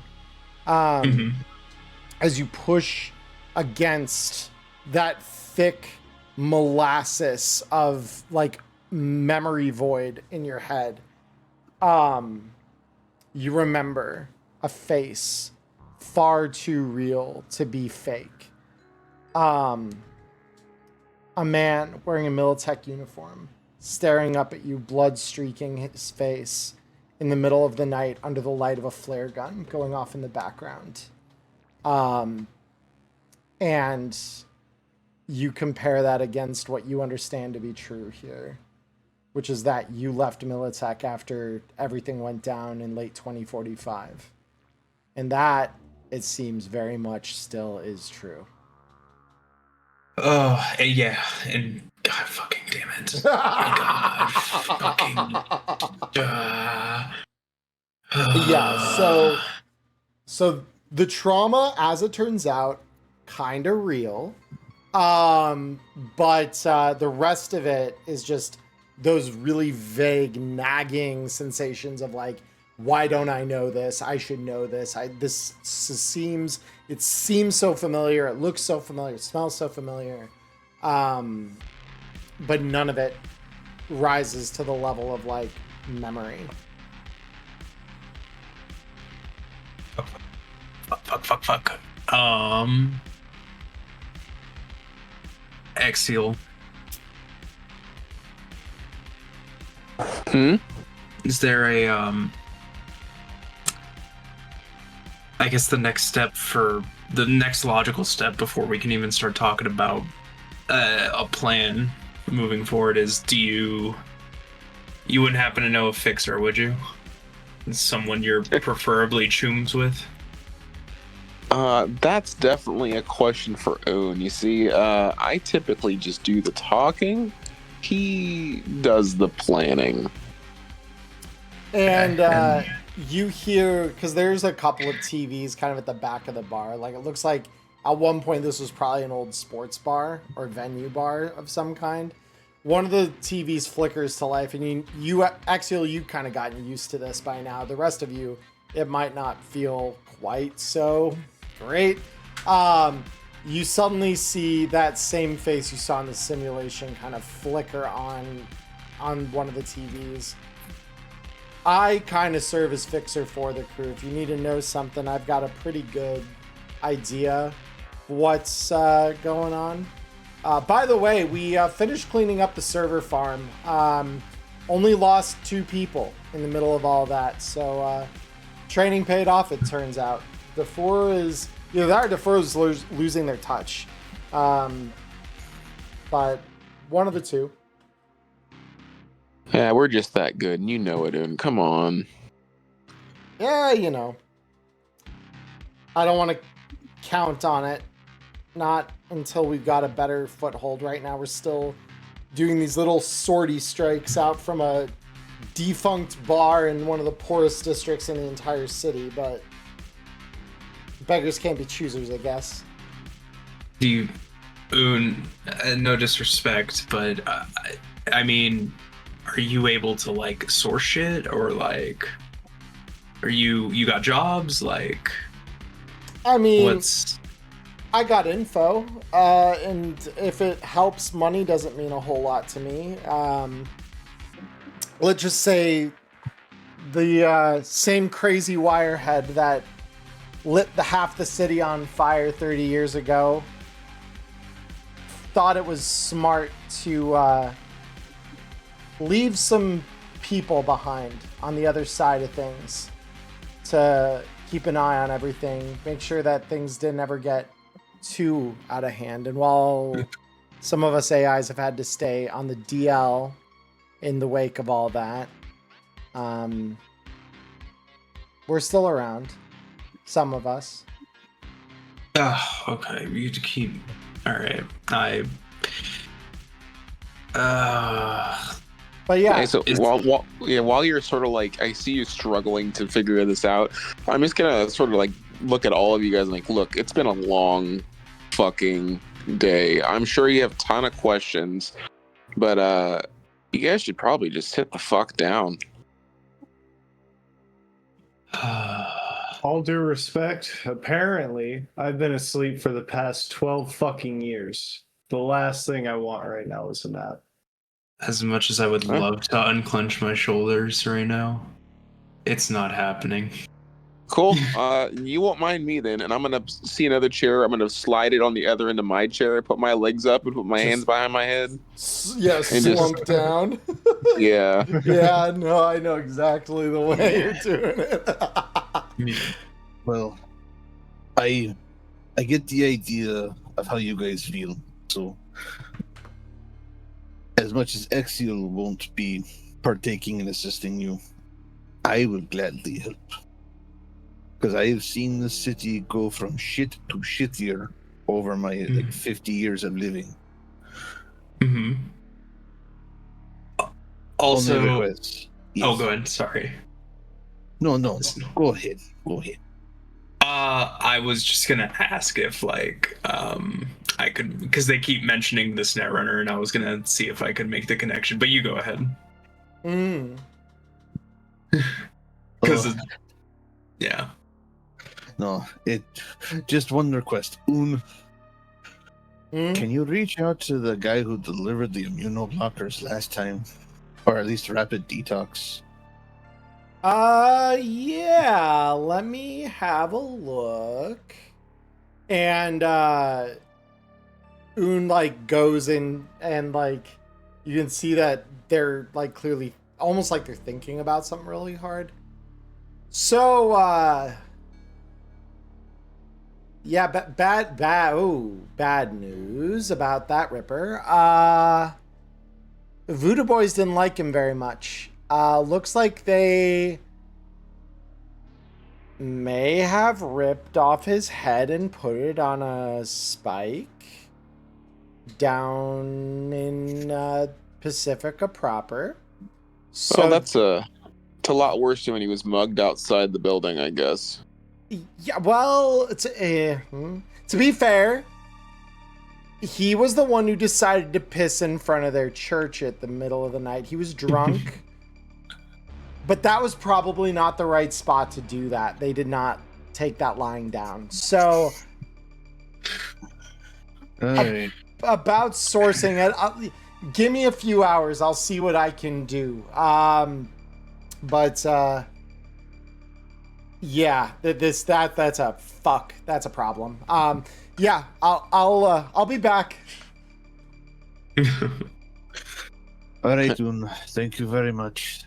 I'll stare at Lockjaw and be like, he always says he's gonna be back, but he really never. He's everywhere. Like I don't understand this guy, man. I don't understand this guy at all. Maybe it just helps him relate to us if he has a physical location. I told him he could hang out in the Crazy Lazy Agents, but no, that's not good enough. Not enough bandwidth. It's too cramped in there. You just hear from the TV. I told you I need more room. He's such a jokester. I'm not joking. Hey, Un, question. You mentioned a Netrunner in the 2040s kind of kicked this whole hive off. Where did you say this whole thing really started? Like, specifically? It's 2045. It was... Shoot, somewhere... I think it was in the middle of old Japantown. At least that's where all the IP traces came back to when everything was said and done. Old Japantown. There was a team of them. Guy who made a lot of the helpful AIs, at least, got enough the old net ones to cooperate. That would have been Peacock. He worked hand in hand with another one, an AI runner that decided she liked to be able to walk around the city. Although I think she was one of those ghost types, soul killed ones. She went by Recluse. It's always that cool. If it's okay, because do I know it was Peacock that who did attacked? That went to Militech? Yeah. This one, roll me another concentration check. Yes, he at the very least, people he regularly associated with were part of that crew that attacked Militech all that time ago. But yeah. Is he still alive? Not certain. He kind of dropped off the grid in the middle of all the riots. So, the corpse say he died in the fires. The street says he's still kicking it somewhere in a fridge. God only knows who's right. Guy in a fridge number 2. God, yeah, damn it. There are the people that say he was related to Bart Moss. I don't know whether or not to believe him, but he had talent. I give him that. If I ever find him, I'm going to fucking put 6 bullets in his chest. I swear to fucking God. Hi, what did he do to you? Long story. Long story, lots of trauma. We'll unpack that later. I got a bottle of Kvass if you want to share over that. Just saying. Alcohol will not be enough, trust me, I've tried. And you haven't tried my Kvass. You really haven't, Jim. That shit's pretty good. Alright. I say, Tomo, actually, what you gonna do, man? You gonna catch sleep? You gonna catch some Z's? You gonna go explore? What's up?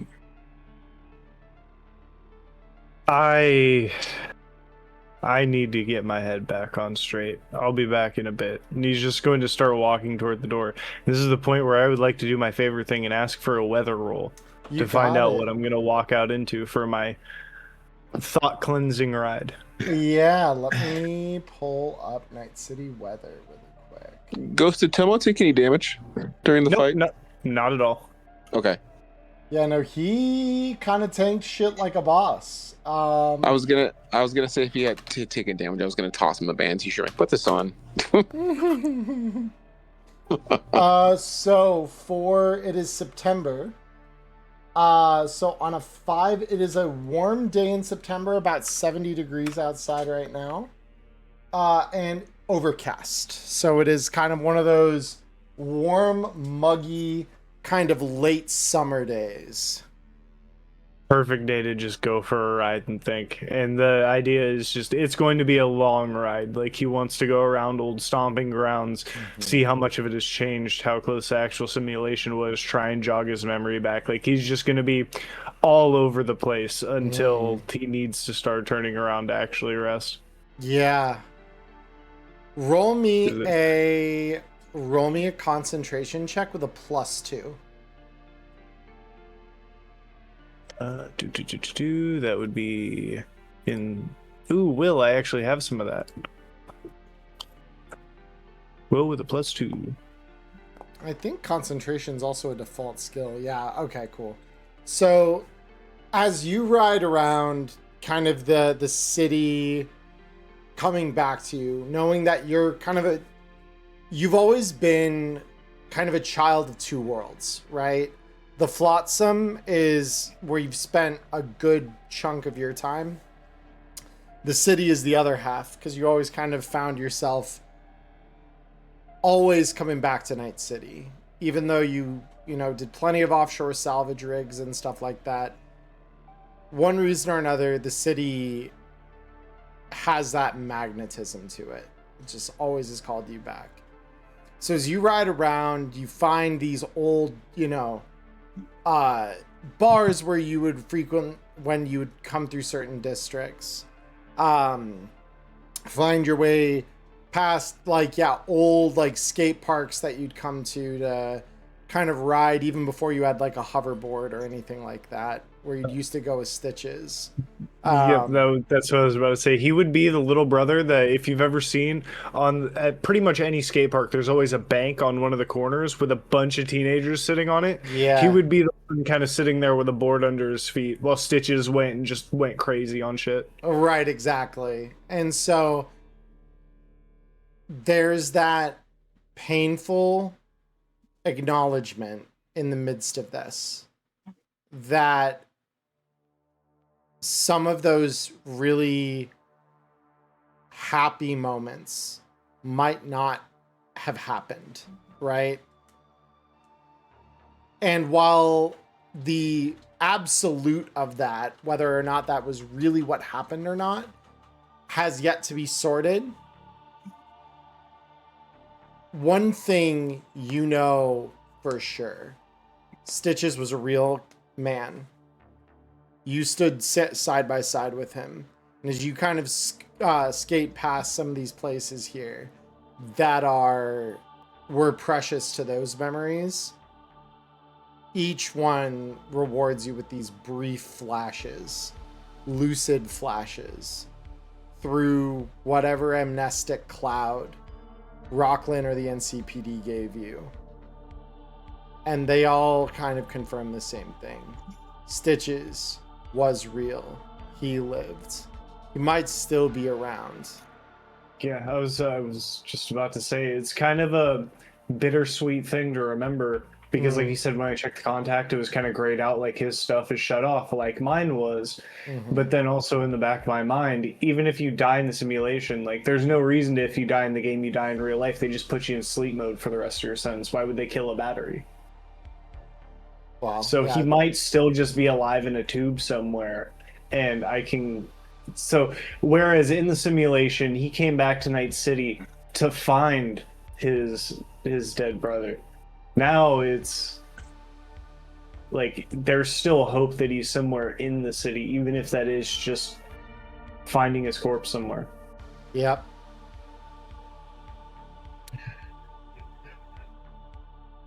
It's very, very interesting stuff. So, as we come down to the end of today's session, the question is not what the fuck is happening to reality anymore. It's what the fuck was I? Who was I?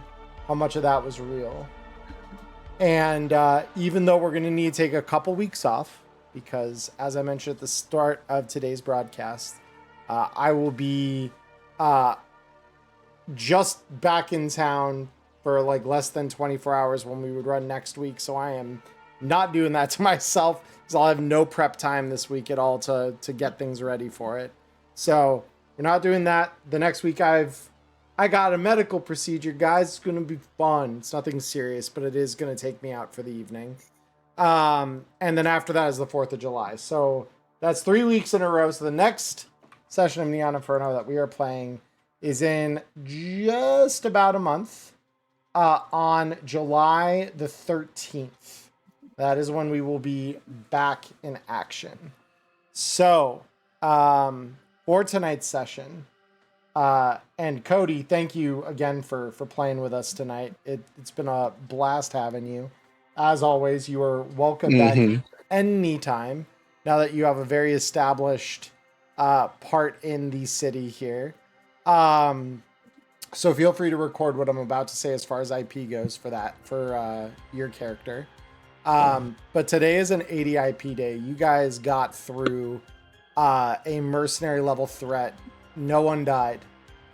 One of you got close, but none of you died. And I think breaking out of the simulation deserves max IP.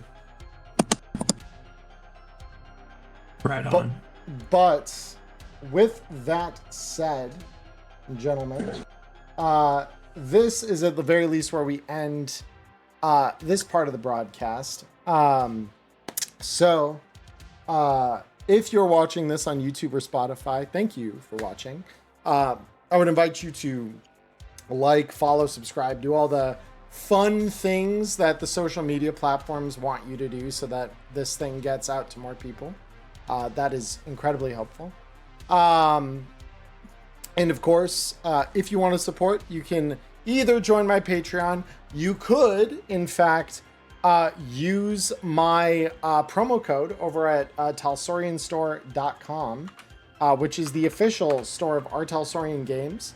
You can use code Emmerron there, or use the link that will be present in the description below this video, both on Spotify and on YouTube, to get you 10% off any book that they sell in the store, new, old. As long as it's in there and it's in stock, you can get it. PDF, physical, doesn't matter. So if you want to do that, support us that way, greatly appreciate it. But for those of you who are watching this recorded, I hope all of you have a wonderful morning, evening, or afternoon, wherever you're on the world. Stay healthy, stay safe. Until we see each other again in a month. Peace.